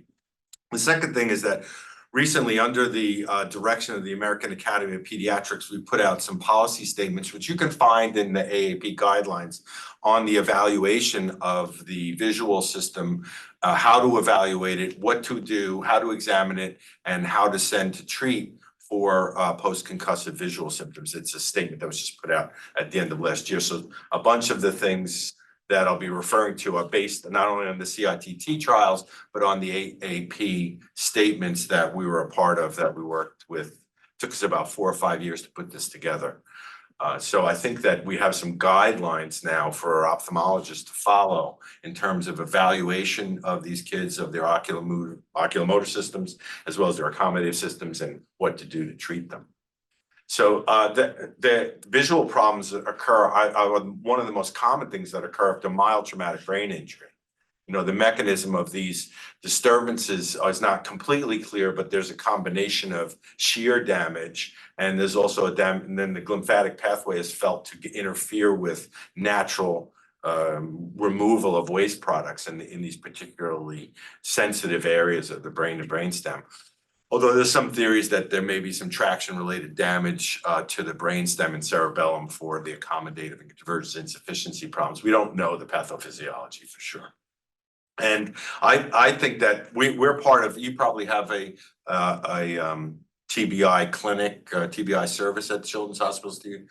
We have one where we work in conjunction with a neurologist and physical therapists, occupational therapists, and ophthalmology are a big part of it. So we see all these kids. We have what we do is we have an optometric initial evaluation, and then they work with us after. So they get a full evaluation, including some imaging too. We do OCTs on all these patients as well. So many of them will get a visual field as well, because it's been reported that in some TBIs, even in the absence of structural damage, they can have isolated visual field deficits. So we'll do fields on them. We do a complete neuro-ophthalmic exam. So we get them right away. If they have symptoms, they're seen in the ER, they're sent to the sports medicine people, they're sent to us, and so we see them as part of the clinic. And then based on their symptoms and signs and where they are on the scale of TBI, we'll follow them in the clinic, and if we have to do VT, we do orthoptic VT. Dr. Elhoffman, I think I saw her here. Any comments? Yes. What's been your experience in kids with post-concussion? So if the kid has convergence insufficiency, I found, I mean, a lot of times that exercises or vision therapy could be helpful in those patients. But again, as Dr. Hertle said, I mean, I think the earlier you refer the patient or suggested treatment would be better. So it has, I mean, vision therapy showed good, good outcome with patient with convergence insufficiency for those patients. Yeah, they really respond. But I look at orthoptic vision therapy. I've been a big advocate of orthoptic vision therapy. I think it's extremely valuable. The way that I explain. You're talking about for convergence. Orthoptic vision therapy. For convergence. No, not, you can do it for strabismus too, for other forms of In this strabismus. setting, for convergence. Yeah, this is the she has strabismus. Her strabismus diagnosis is convergence insufficiency, so it's still orthoptic vision therapy. I refer usually when there's convergence insufficiency, not only strabismus. I'm sorry? So I'm referring those patients when they have convergence insufficiency and not only strabismus. So I think convergence insufficiency is a form of strabismus. It's a frontal plane misalignment, it's just because it's dynamic. So it's a form of ocular misalignment. So if you mention all the 100 types of strabismus, CI is a form of strabismus. Is that what you were saying that it wasn't? Yeah, but I mean, the referral, so I usually recommend the vision therapy, the adaptive vision therapy when there is this specific convergence insufficiency, not other. You don't do it for strabismus? Yes. Yes, you do, or yes, you I don't? don't. Okay, well, we do. We do orthoptic vision therapy. It's been shown to be helpful for 100 years for strabismus. I don't do it for 50 prism diopters esotropy, they're 3-month-old, but in adults with decompensated strabismus or post eye muscle surgery in adults, it's very helpful. It's extremely helpful. You can get an adult out of diplopia and into suppression. It's very helpful. If it's done right, it's done in coordinated fashion. You know, that's Jampolsky is one of the founders of this and somebody I trained with. It's very helpful. It's not helpful all the time, but it's extremely useful in strabismus. I don't use it for anything else. I don't use it to help people learn or pick out a favorite color in their kitchen or anything like that. But we use it for, binocular dysfunction. And so I think they go through a course of either Vergence therapy or Vergence and accommodative therapy, depending upon where the deficiency is. They'll train with both. You said out of diplopia and into suppression. Do you want them in suppression or do you want them diffuse? No, I'm talking about patients with strabismus. They may not be able to fuse. The best they can do is suppress. You're not talking about a 30 prism diopter exotrope.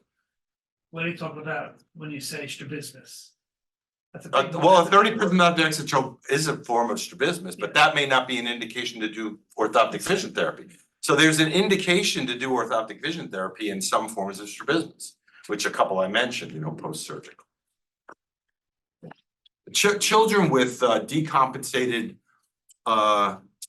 basic and accommodative esotropia. So if I have a 7-year-old who has an accommodative esotropia and a basic component and is well controlled in their glasses and then decompensates now 10 to 12 prism diopters of esotropia in their glasses, well, often you can get that patient back to ortho in their glasses with VT if they do it. So that's another example. I mean, I think it's a valuable tool in the right situation with the right indication. And so we watch them until it goes away, and I don't think there's any tricks. I think, you know what's really hard to do a good motility exam? Ask any resident who's learning. Right? And so that's the special trick, is to do which you mentioned here, a full thorough test of accommodation. And if you really want to learn how to evaluate them, the methods paper in the CITT goes over the strict methodology on how to evaluate for the oculomotor system. And it's actually a joint, it's a really nice consolidation of ophthalmic and optometric ways to do a complete motility evaluation. And there's also in the CITT a stepwise paradigm to treat them that outlines what you need to do. Here's the first step. And if these don't work and the patient's not asymptomatic, then you go stage 2, stage 3, and stage 4. So it's really outlined very well that any service can incorporate that and get the tools to do that. Good feeling. And so, assessment, this concludes 13-year-old with 4 months of post-concussive symptoms actively being treated by neurology for the headaches. Exam, HPI consistent with systematic convergence and accommodation insufficiency. So we taught several simple convergent exercises and finals to follow up in 4 weeks, then continue headache management per neurology. And then just to talk a little bit about post-concussive syndrome, it's a constellation of symptoms mostly occurring after TBI, and patients who suffer more than one brain injury are increased risk. Symptoms, they can be physical, cognitive, behavioral, and or emotional in nature. And convergence insufficiency is one of the most common visual dysfunctions seen acutely after the concussions, and often persistent in patients with prolonged symptoms. Accommodated insufficiency may also develop after concussions, and the rate of accommodated insufficiency after concussion is reported to be as high as 50%, but this is in subspecialty referral concussion population. And so my second set of questions, does CI in post-concussive syndrome behave the same as CI in the general population? No one knows that for sure. We treat it the same way, but there's never really been any good studies that say what the differences are and how to study. That would be a difficult study to do.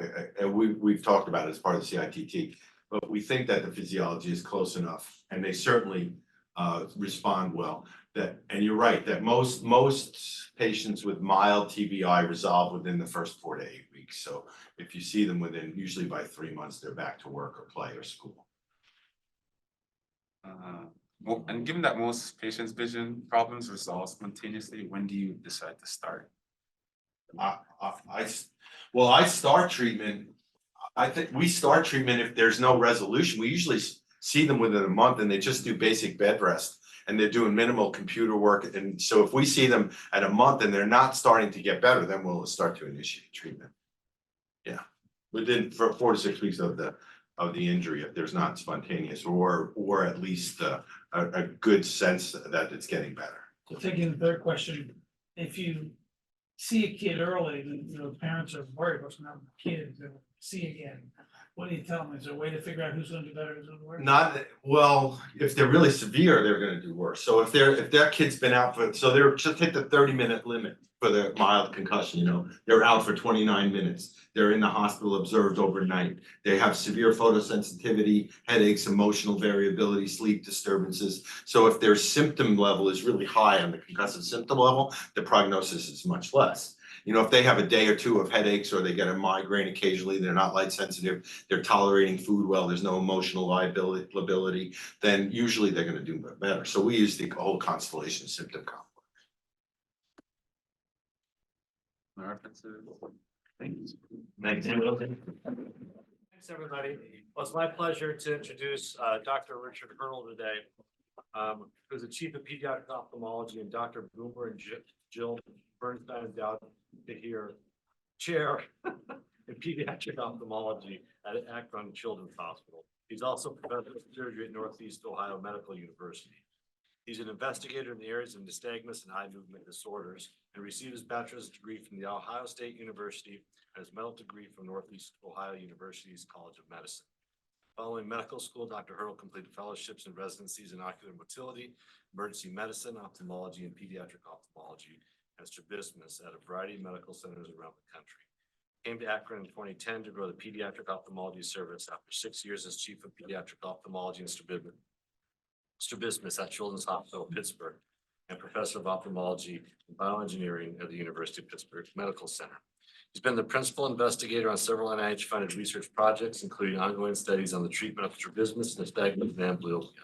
An avid researcher and publisher, Dr. Hertle has over 200 peer-reviewed publications and almost as many abstracts, editorials, reviews, and invited lectures. He currently serves as a reviewer for multiple journals and has received over $1 million in research funding.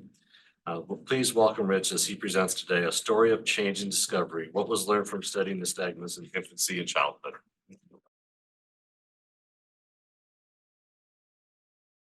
Thanks, Dave. And Alex, my good buddy, thanks for inviting me to come up here on my way back to Philadelphia. Thanks for all of you for being patient. And thanks for coming to listen to a talk on nystagmus. I know this is the most exciting topic to listen to. How many of you have seen a patient with nystagmus? Raise your hand. How many of you never want to see a patient with nystagmus again? For most of you, keep your head. Hopefully this will make it a little easier. I just wanted to introduce the hospital and the division where I work, just to give you a sense, because we all know each other maybe by name or reputation. And just to show you, Akron's Children's Hospital is a large 350-bed hospital with 2 campuses, another 200-bed hospital in Youngstown. And this is the vision center that we have here. You can read all this yourself. And we're in 8 locations now. We see about 23 to 25,000 outpatients from 30 states and 30 countries. We take care of 6 neonatal intensive care units in Northeast Ohio and see 1,000 consults. And that's exclusive of 1,000 emergency room consults. And we do about 13 operations a year of 4 surgery centers, including an adult surgery center where we do adult strabismus. And this outlines our general goals. These are our true north goals. You see where we have optometry, ophthalmology, education, and vision science, and the separate components within that we do. So we're kind of a full service vision center. We try and have service the entire community of northeastern and northern Ohio. We try to say no to no child, and we try to keep every child with every disease in-house so they can benefit from the support of a children's hospital environment as you have here. So if you have any kids in that area, you know that there's a place they can go to get cared for. What I'm going to share with you over the next half hour or so, 40 minutes or so, is kind of a story more than describing a disease. And the story involves looking at this group of patients for over 3 decades, both myself and my colleagues, and share with you how we came to understand a little bit more about this problem, how we came to interpret what we saw and introduce new therapies, and also how clinical basic science and direct observation can help patients and how modern science can be used. We have an LLC that has a patent on this new drug, which I'll discuss later. Just wanted to make you aware of that. These are the people who've helped me over the years, including our 2 canine friends up there. This is Ginger and Scout. Ginger, you'll see more pictures of later. She lives with us now, and Scout lives with a patient of mine in Montana. Most of the information, if not every piece of information I'm saying today, is in a textbook that Lou and I wrote, which is available free online. The publishers are gone, they've disbanded, and the book is available free. You can go to the OmLab, which is at Case Western, and download the whole or parts of the textbook if you wanted to look or refer to any of this. And it's really broken up to a basic science and a clinical section. So the first part about nystagmus is, what is it called? How is it classified? And how do we name things? And I've had a pet peeve for years about how things are named. So this is an older classification for nystagmus, which you can see sometimes it still remains in some textbooks. It uses a lot of eponyms and visual descriptions, clinical descriptions of the nystagmus, which may or may not be meaningful. They're hard to translate and they're hard to communicate. It's certainly hard to do research on if everyone doesn't agree on it. The other problem is not all of the eyes that wiggle have nystagmus. There's a whole group of eye movement abnormalities that are fast eye movement abnormalities that are completely different neurophysiologic, that are not nystagmus. Nystagmus is characterized by a slow eye movement system abnormality. Nystagmus always has a slow phase component as part of his oscillation. If the oscillation only has fast phases, then it's a saccadic oscillation intrusion, which is a completely different disorder. So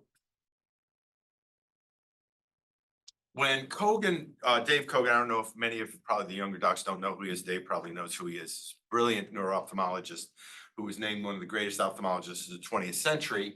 And I had the chance to meet with him when I was at NIH. And he, in the 60s, helped ophthalmology tremendously by taking kids with nystagmus and saying there's a group of kids who have nystagmus who can see, and then there's a group of kids who have nystagmus and they can't see well. So they must have a sensory nystagmus and a motor nystagmus. So he called the term congenital motor nystagmus and congenital sensory nystagmus. And that terminology has been passed down and used in textbooks and the board manuals since his initial description in 1968.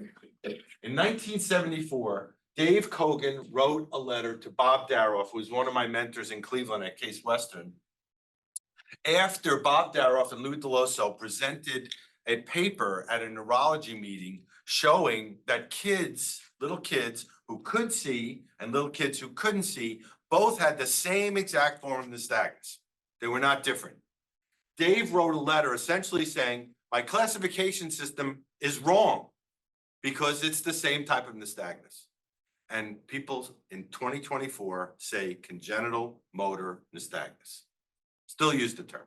The person that invented the term said don't use it, and we still use it. This is how silly classification systems can be and how persistent they can be used. And I think naming is important, classifying is important.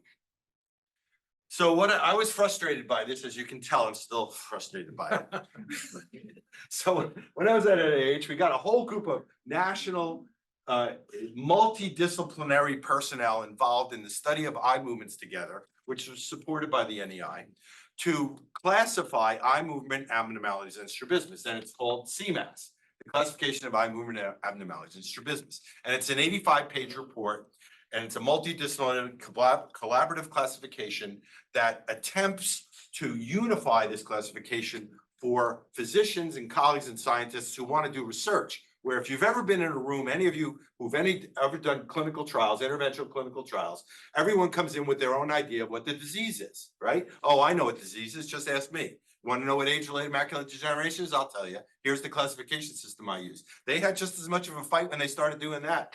Diabetic retinopathy, ROP. It took a month to agree on the classification before they even could start the interventional trials. So what we did here is we came up with the classification system that could be used for interventional clinical trials. It could also be used clinically too. So I'll be using the CMAS classification today. And it's available here. You can get it online if you want as a PDF. It's also in published forms.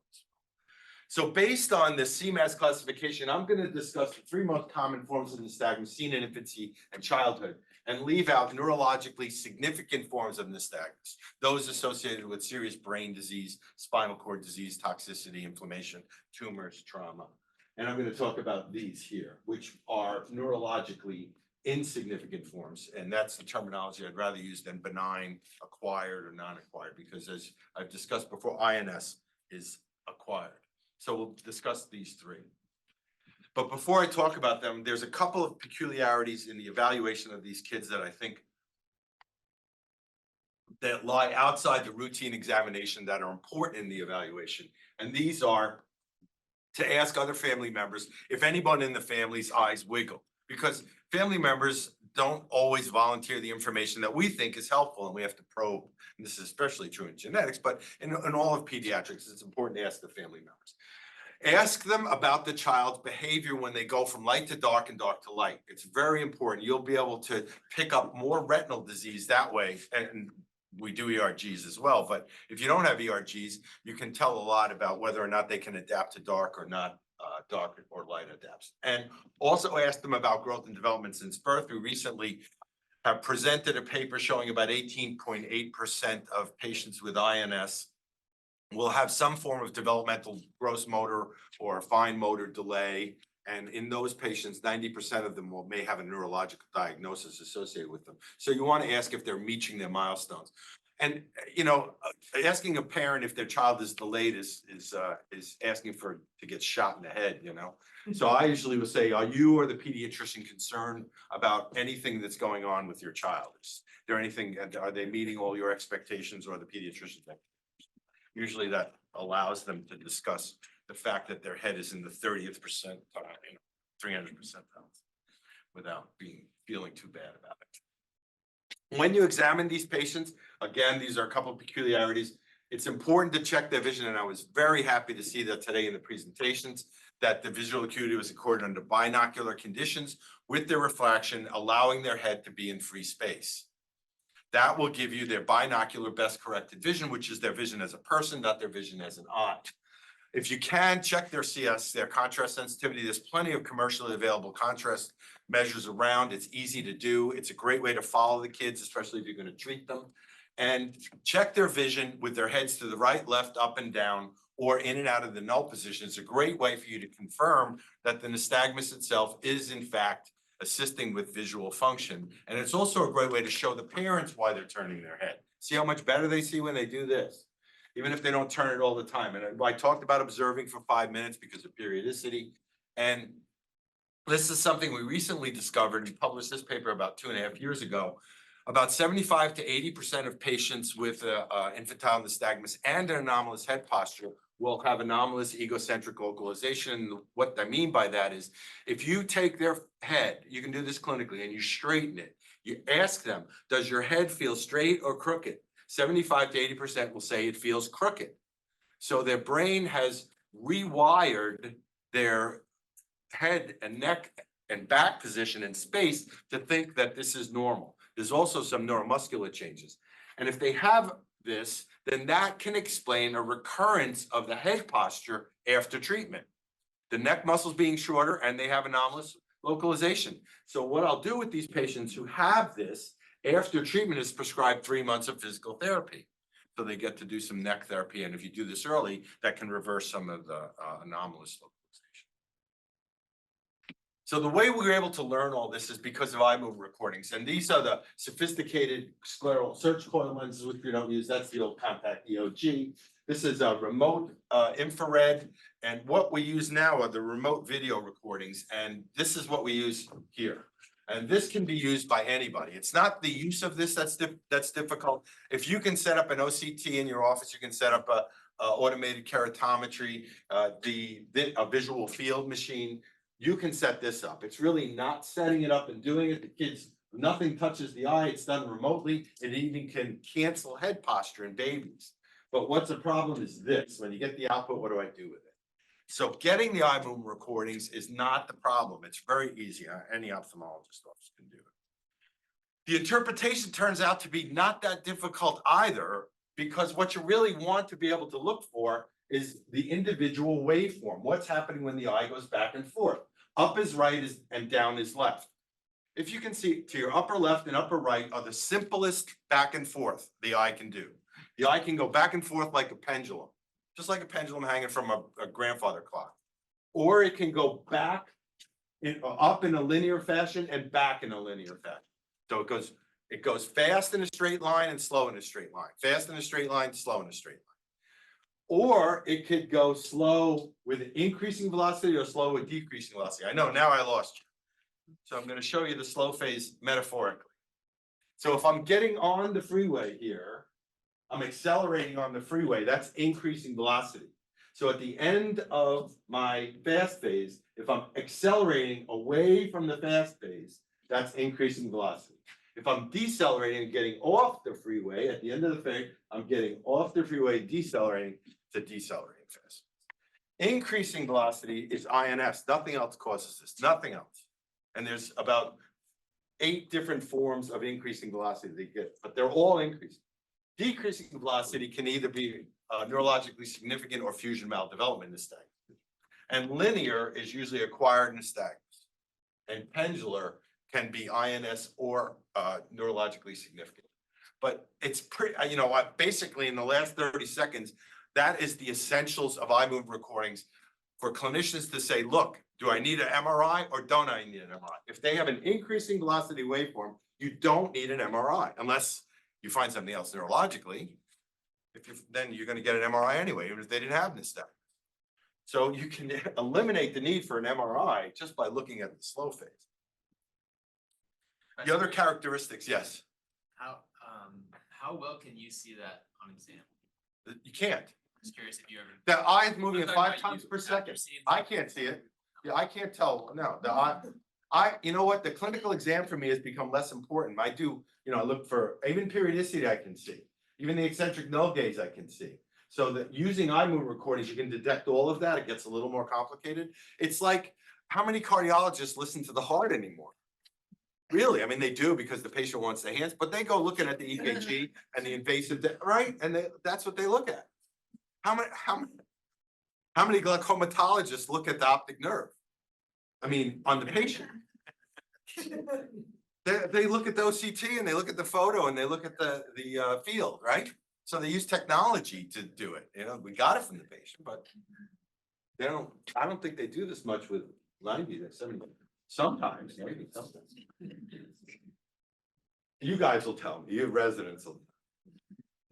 So these are the other tests we do in these patients of remember, they have an efferent system problem, but many of them have an afferent system problem from the retina all the way back to the brain. So to detect those things, we have to check their visual functions with optotype testing, contrast sensitivity. This is the Retival. We also use VEPs, use color vision testing, visual field. This is the handheld by oxygen OCT, which is really valuable because it's 70,000 hertz, so that the nystagmus doesn't interfere with the quality of the image, which it does with some of the Cirrus machines. But one of the fundamental differences of patients with nystagmus is they have a dynamic visual system. When you and I look around the world looks pretty much the same to us. I could change the illumination, but if I move my head or if I get really upset, or if you give me a medication, unless I'm completely knocked out, the world is going to look pretty much the same. But if you take any one of those parameters, acuity, contrast, motion, how fast their visual system reacts, what their vision is the function of gaze, and you look over time, just have them sit there, get them angry, get them hungry, just get them sleepy, get them emotional, and their visuals, that's going to change. They never have the same vision minute to minute. So a static measurement of their visual function with one eye covered tells you nothing about how they function. The only way to tell, it's like checking an instant blood sugar or an instant level of hormones, although it's valuable, it's helpful, it's not the same. So they have a dynamic visual system in the same way that many other physiologic parameters in our body are dynamic. And I think this is a key concept for ophthalmologists to understand because we don't think of vision that way. When we measure the visual system, we measure it and think of it as static. If something changes in the visual system of a patient, then it must be pathologic because it needs to be static. But these patients don't, and that's their normal. They have a period of time where their visual system is the best and functions the best, and they have a period of time where it functions the worst. And they vacillate between these two periods all day long. So if I'm in net and a 40-mile-an-hour slap shot's coming at me and I'm 10 years old and my visual system's not functioning really well, goal, red light goes on. But now, 5 minutes later, that same guy comes down and shoots, and now my visual function is the best, I make the save. So I'm the GOAT or I'm the hero, depending upon where my nystagmus is. So their visual function in school all day long is changing. And I can tell you, just to head this off, the goal of treatment is to give them their best visual function more of the time. That's the goal. If they can spend more of their day with their best vision, and the families and the patient and the school and the people around them understand they have a variable vision function, then life is better for them. But we need to understand that first so we can communicate to the families and the patient. I always get asked, which patients need an MRI or neurologic? This is my algorithm, this is all published. I don't want you to commit this to memory, but basically the point of this is that eye movement reporting can be the single most important way to eliminate the need for unnecessary neurological investigation, including MRIs and tests. Eye movement recordings are really the center for that algorithm. All right, so this is the CMAS box for INS, which you can read here. It has a major criteria, associated findings, general comments. It's a living system, so things can change. This has a pathognomonic diagnosis, which is accelerating slow phases on eye movement recordings. But these other characteristics you'll see written in many textbooks about infantile nystagmus syndrome. But it has a very peculiar associated phenomenon, which we only discovered with the use of eye movement recordings and over time. If you watch this young woman, you'll see she has an esotropia with when you do cover on cover. But if you watch her nystagmus, she has a slowly and spontaneously increasing intensity. Just spontaneously, it starts getting worse. She's not doing anything different. She's not in a different environment. This is all internal. And if you do eye movement recordings on her, this is what you see. This is a regular 90-second rhythm of jerk right, nystagmus, slow down, stop, jerk left, slow down, stop. Totally regular.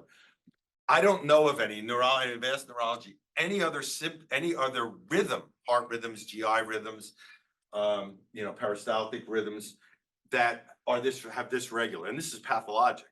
Maybe it's not. Maybe it's actually suppressed and it comes out in certain situations. This is called pure infantile periodic alternating nystagmus. You can see this in the acquired form when certain neurological injuries around the floor of the fourth ventricle and near the chiasm with trauma. So you can see acquired periodic alternating, but this is infantile. And unless you look at the patient for 5 minutes, because this was 90 seconds going in one direction or the other, you're not going to see this. Most often it occurs aperiodically, and I'll show you that. So how do we look at the pathophysiology? And I'm putting up there just to ignore it, but to show you how we analyze why nystagmus is taking place. And what happens is, this is a control systems model. This is one way of looking at this. Many ways of looking at brain function. One of the ways that those of us in the engineering world look at brain function is like an electrical system, a feed forward, feedback system. And you can do control systems analysis and make computer modeling of nystagmus. And we've been able to generate the waveforms of infantile nystagmus on computers using this model. This is a model that Lou Deloso published back, one of his versions of this. And what we think is happening is there's a poor calibration in the smooth pursuit system. And smooth pursuit is the ability to follow a moving target. And you can't do this voluntarily. There has to be a moving target. And we believe that smooth pursuit at zero velocity is gaze. So straight ahead gaze, not moving, is smooth pursuit at zero velocity, which is uncalibrated. So that's the control systems model. Now I'm going to give you kind of the bigger picture metaphorical model of why these kids have infantile nystagmus. So I have development of the efferent system from birth on and development of the efferent system from birth on. And the metaphor that I use is two trains traveling parallel to each other on two train tracks. And one is the afferent train and one is the efferent train. And they have their own track, their own destinations, their own motors. Everything about them has developed individually. So they have individual components. But what they do more importantly than going down the train is they communicate with each other. Imagine these two trains now, all the passengers in the afferent train and all the passengers in the efferent train are holding hands with each other. That's the communication between the two trains. What the brain mostly does is talk to itself. We think of the brain mostly as providing sensory functions and feelings and emotions and our interpretation of gathering information about the world. But the brain mostly just talks to itself. And this communication system that develops between the afferent and efferent system is finely tuned. And it actually expects input from these two systems in order for it to develop properly. So I'll give you an example. If you cut this communication between 1 and 4 months of age, you get infantile nystagmus. And the classic example is bilateral complete congenital cataracts. So in the womb, there's no reason for light to help with development here. There's no need for that. It doesn't happen. The brain doesn't use it. And so after birth, it becomes important that the visual system, the afferent system, be stimulated in a certain way for the communication to continue. But it's not in congenital cataracts. And so usually somewhere around 5 or 6 weeks of age, 8, 10, 12 weeks, they get nystagmus. And if you record the nystagmus in these patients, it's always infantile nystagmus. But if we operate on these babies in the first 4 to 6 weeks of life, before the full development of the nystagmus, and have these systems reestablished, the communication systems, then the nystagmus not only doesn't develop, it can go away. So this shows the importance of this critical period in the eye movement system between 1 and 4 months of age. So that's when this breakdown occurs, and that's where you get INS, is this lack of communication. It's not aniridia, it's not achromatopsia, it's not albinism, it's not retinal diseases that causes the nystagmus. It's a motor system disease that's the result of brain problem, a communication system disorder in the brain. In the same way that we say amblyopia can be either associated with anisometropia, with strabismus, with deprivation, but the amblyopia itself, the physiology, the pathophysiology of amblyopia is in the lateral geniculate and the cortex, not in the eye. It's not the eye that's causing the disease. It's the brain's problem. Because if you give an adult deprivation or anisometropia, the brain doesn't respond the same way. It's the same thing for infantile nystagmus. Even though they say the cause of congenital nystagmus is aniridia, that's not the case. The association of infantile nystagmus with aniridia is due to the developmental disruption and the communication between the developing afferent and efferent system.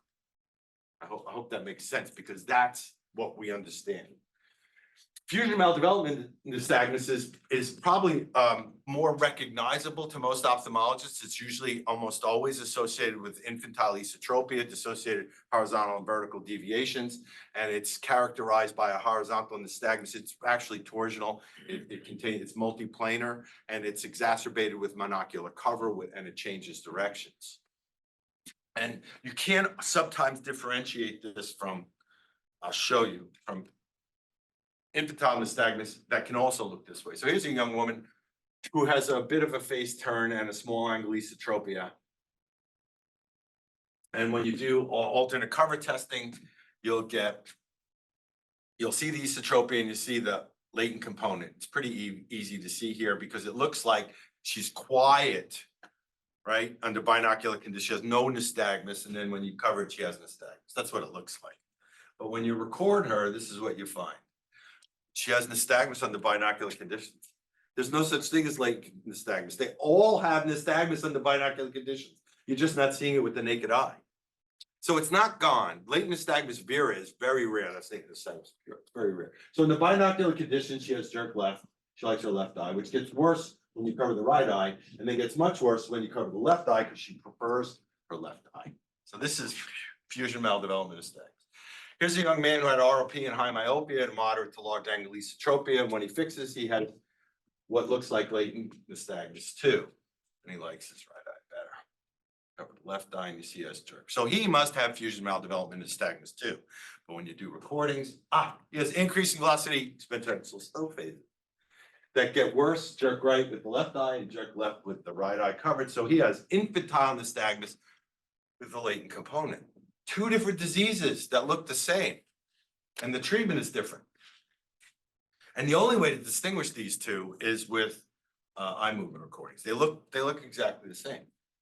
And spasmus nutans is the last disease I'll discuss here, and it's almost always benign. Having said that, there are cases where people have seen this associated with optic pathway tumors, but it's a high frequency disconjugate, 180 degrees out of phase. Right eye is going to the right, left eye is going to the left. 10 hertz oscillation associated with a particular form of head bobbing that's different than the head oscillation associated with infantile nystagmus, which I call nystagmus, which is this. But this head bobbing is different. And these kids have an asymmetric high frequency oscillation. When you see this combination, they don't have tumors. But it's hard to see this combination if you don't have this. So all these patients get MRI. And sometimes you'll see what looks like spasmus nutans, but it's actually acquired pendular nystagmus. It's a high frequency asymmetric nystagmus that looks a lot like this. So I don't have any problem with, if you see a patient that looks like that with asymmetric high frequency nystagmus as a baby, that you get an MRI, there's no reason not to. Better to be safe than sorry in that situation. These are all the things that go wrong objectively and subjectively. I won't read them with patients with nystagmus. All of these problems. The nice thing about listing them is many of them can be treated. These are just some data from thousands of patients I'm sharing with you, which we published a couple of years ago. And I think some of the things that stand out are the large number of patients who need glasses and who have strabismus associated with this, and untreated amblyopia in a third of patients.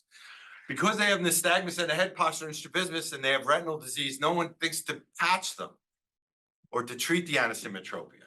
And any other eye disorder, including albinism, in 2/3 of these patients. It's getting more and more as we do genetic testing. If you use genetic testing, you can get up to 80%. Systemically, you can see as much as 45% of patients will have something systemically to look at. All right, so this is what I was talking about with head postures. Here's two patients with a head posture, a patient I saw in China, and then this is a patient we saw locally, and that's the clinical head posture.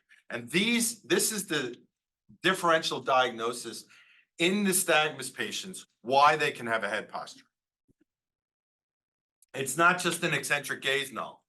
So here's the static gaze angle reason. So the null position is to the left, their head is to the right. But if they converge and they null, then they won't have a head position. Depending on which eye they fix with, their head position may change. If I have a latent component and I cover the eye, it's going to be worse when I look over here. So I'll turn my head like this when this eye's covered, and turn my head like this when this eye's covered. So depending upon which eye is fixing, the head will look differently. Imagine if they have dense amblyopia in one eye and strabismus, and they have a latent component, they're always like this, and you think they have a gaze null, but it's actually not. So latent null. Their null position changes if you stimulate them with smooth pursuit or an OK head drum. The null position goes in the opposite direction. Don't ask me why. We don't understand that. And they may have periodicity. You saw that girl who's actually changing her intensity. So when it's really intense, jerk right, and she wants to look at the world, she'll go like this. When she's really intense, jerk left, and she wants to look at the world, she'll go like this. I've seen kids who have been operated on because they had a right face null, and the surgeon went in the next day. Then at the surgery and said, I wrote right, it's left. She's there left now. So you have to really be careful with periodicity.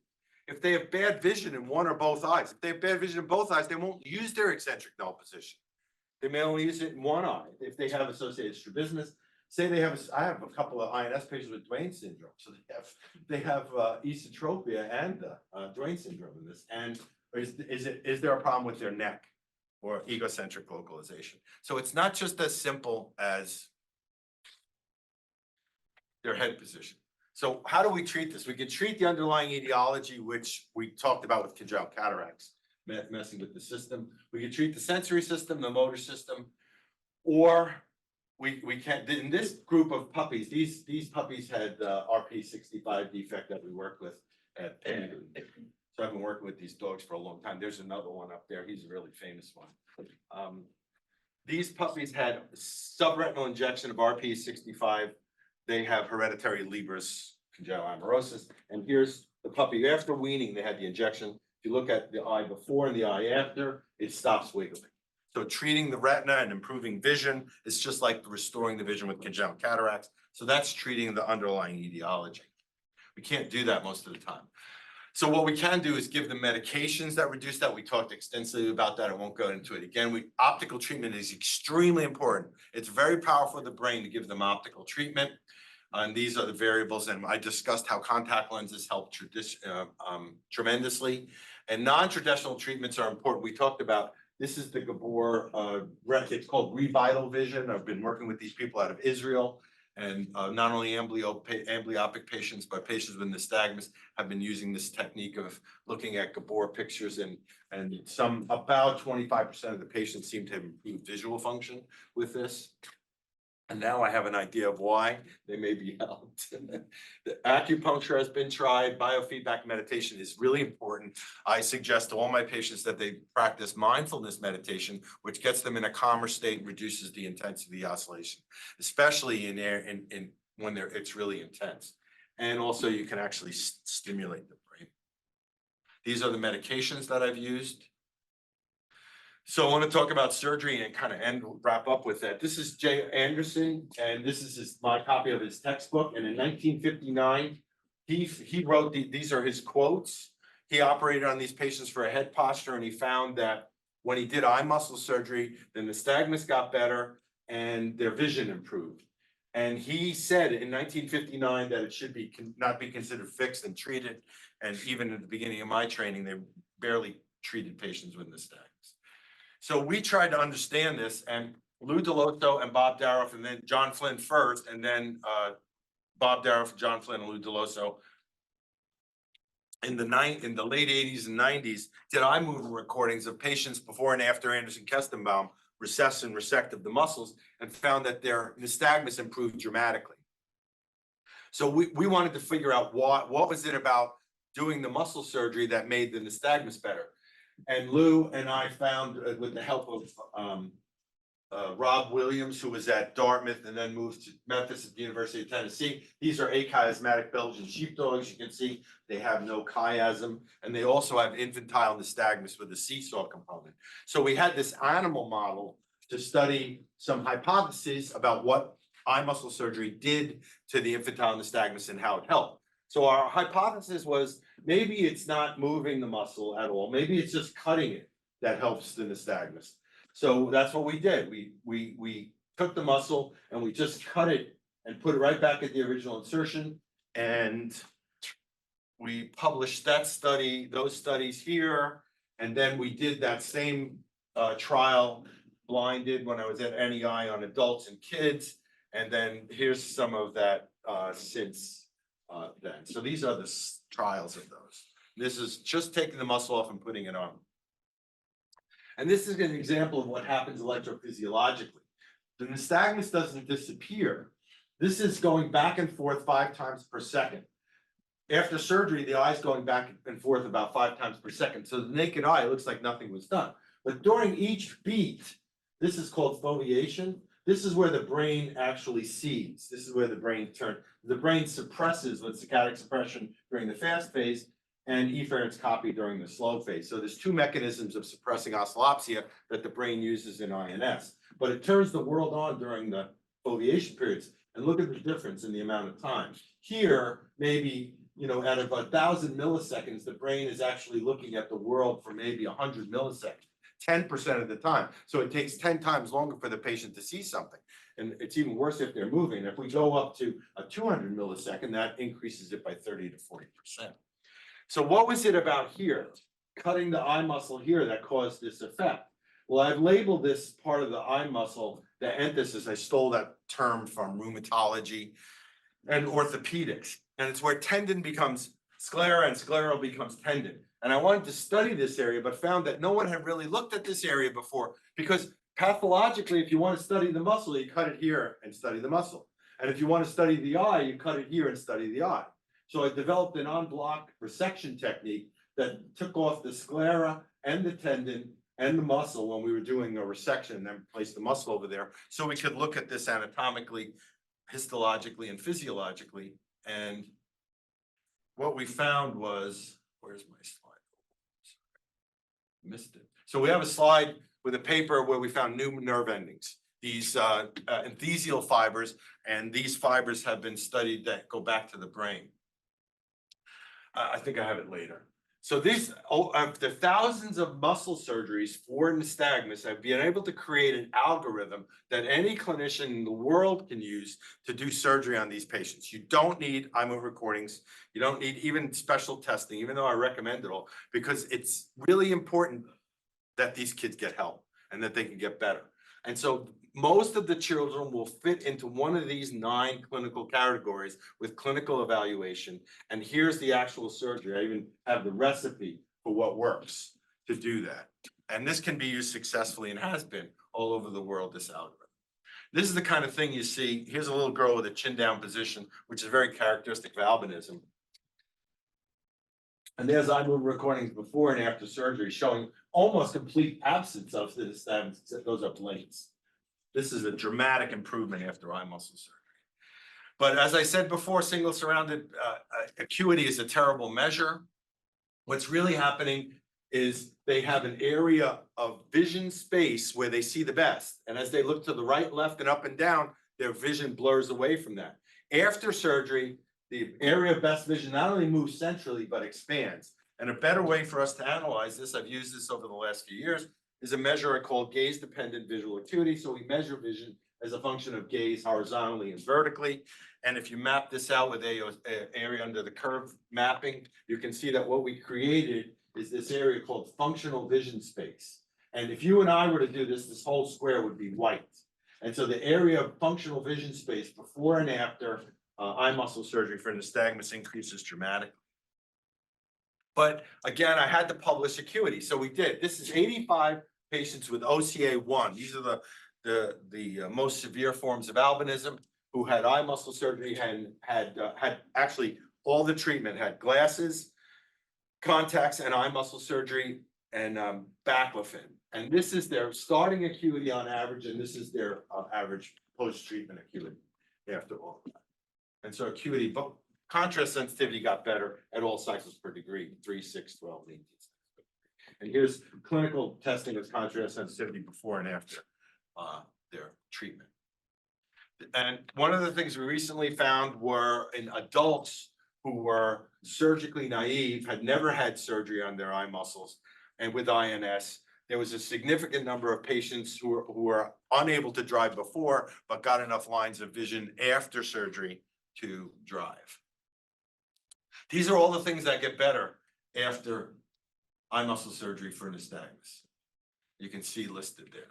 Those are visual, and there's, you know, I have acuity at the top, but it's the least important, I think. So the beneficial effects of that are everything we see here, independent of why you operate. And I talked about what that is, and here's the slide. These are the nerve endings, and these are the publications. And so these nerve endings reinvigorated a study of oculomotor proprioception, which had been buried and dead since the 80s. They thought it was vestigial. Oculomotor proprioception was vestigial because we have the greatest proprioceptor in the body in the retina. But since this is just a sample of, I have in the next slide, of publications, new publications. So if we're working on the proprioceptive afferent system, maybe we can affect the eye muscles and the oculomotor system topically, as well as with medications, as well as surgery. Here's a list of recent studies on the oculomotor proprioception that have just exploded since the discovery of this new oculomotor proprioceptive circuit. So this is a consequence of looking at a patient. I had a patient who said he got better when he took his Diamox orally, and we did recordings on him. Up is better, and with his Diamox on, he was better than without, with his nystagmus as a function of gaze. So we tried topical drops on him, and he got better on the drops because if the oral medication would work, it'd be better to use the drops. He wouldn't have to take anything. So these are single case reports. And then we did a double-blind crossover randomized trial with brinzolamide versus placebo. So the patients got placebo, then washed out and got brinzolamide or vice versa, showing the beneficial effects on the nystagmus with topical brinzolamide three times a day, or using the carbonic anhydrase inhibitor on the esophageal ending. Last thing is that this is Ginger, and she's Ginger and Scout. She has RP65 defect, was bred for us. And if you can briefly read this, I had a patient, an adult patient, who accidentally got a pesticide in his eye while working on his farm in Montana, and he thought he was going to go blind. Took him about 15 minutes to get to the house to wash his face and get the pesticide out. It was a new pesticide called Warrior, which was developed in Canada. It was probably actually a weapon of mass destruction that we just took to kill grasshoppers. And so he got it in his eye. Of course, he thought, you know, this is terrible. So he goes in the house and washes it out, and it didn't hurt him too much. It was a little inflamed, but within a few hours, he noticed that he could see better. And he was looking at his eyes, and he said, my eye's not wiggling as much as the next one. So he came to see me, and it's a long story. I'm happy to tell you after, with him and his two brothers who I operated on. But we got this pesticide and made it into an eye drop. And then we checked the eye drop in the dogs. And the dogs before, you know, for their nystagmus. Here's Ginger, right after weaning. And if you look here, you can see Ginger has nystagmus. Here's the recordings. And then after the drops, no nystagmus. And she's 13 years old with me now and still has no nystagmus. So this drop is now getting ready for a clinical trial in the Philippines after 13 years.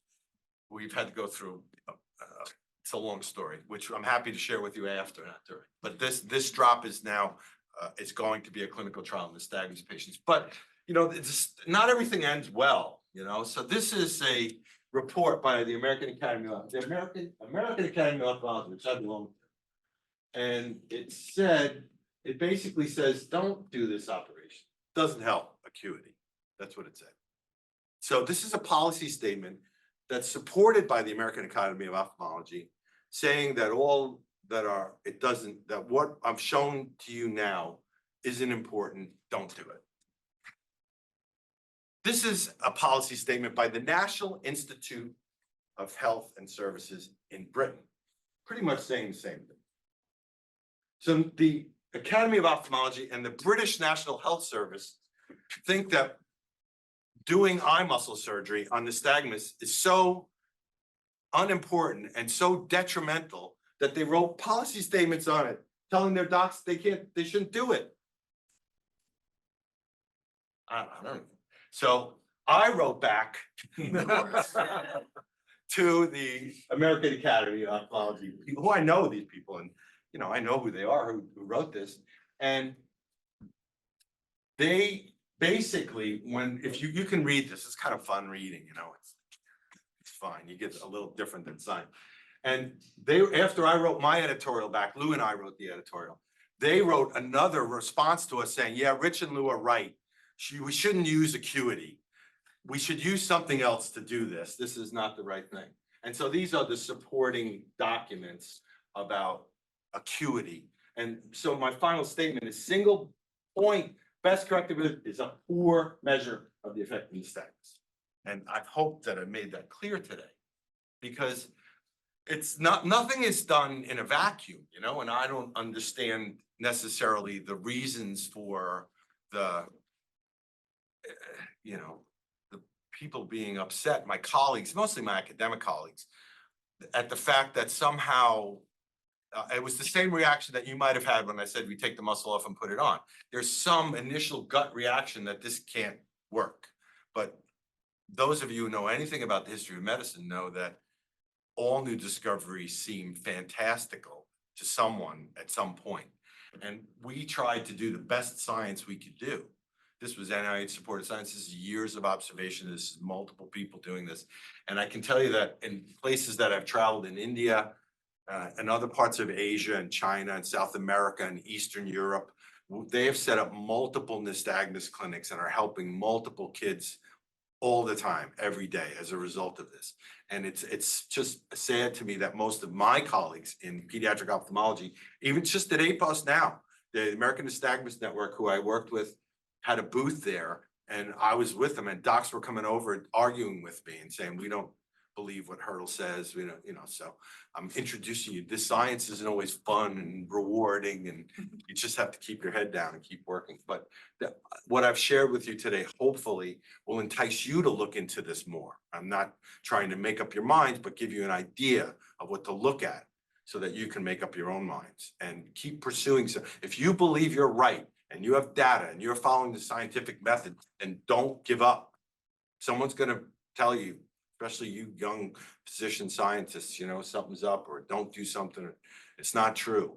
If you're following the scientific method and you're doing things above board and you got good mentors and good collaborators, then keep going. You'll find the truth. Thanks. Thanks for being here.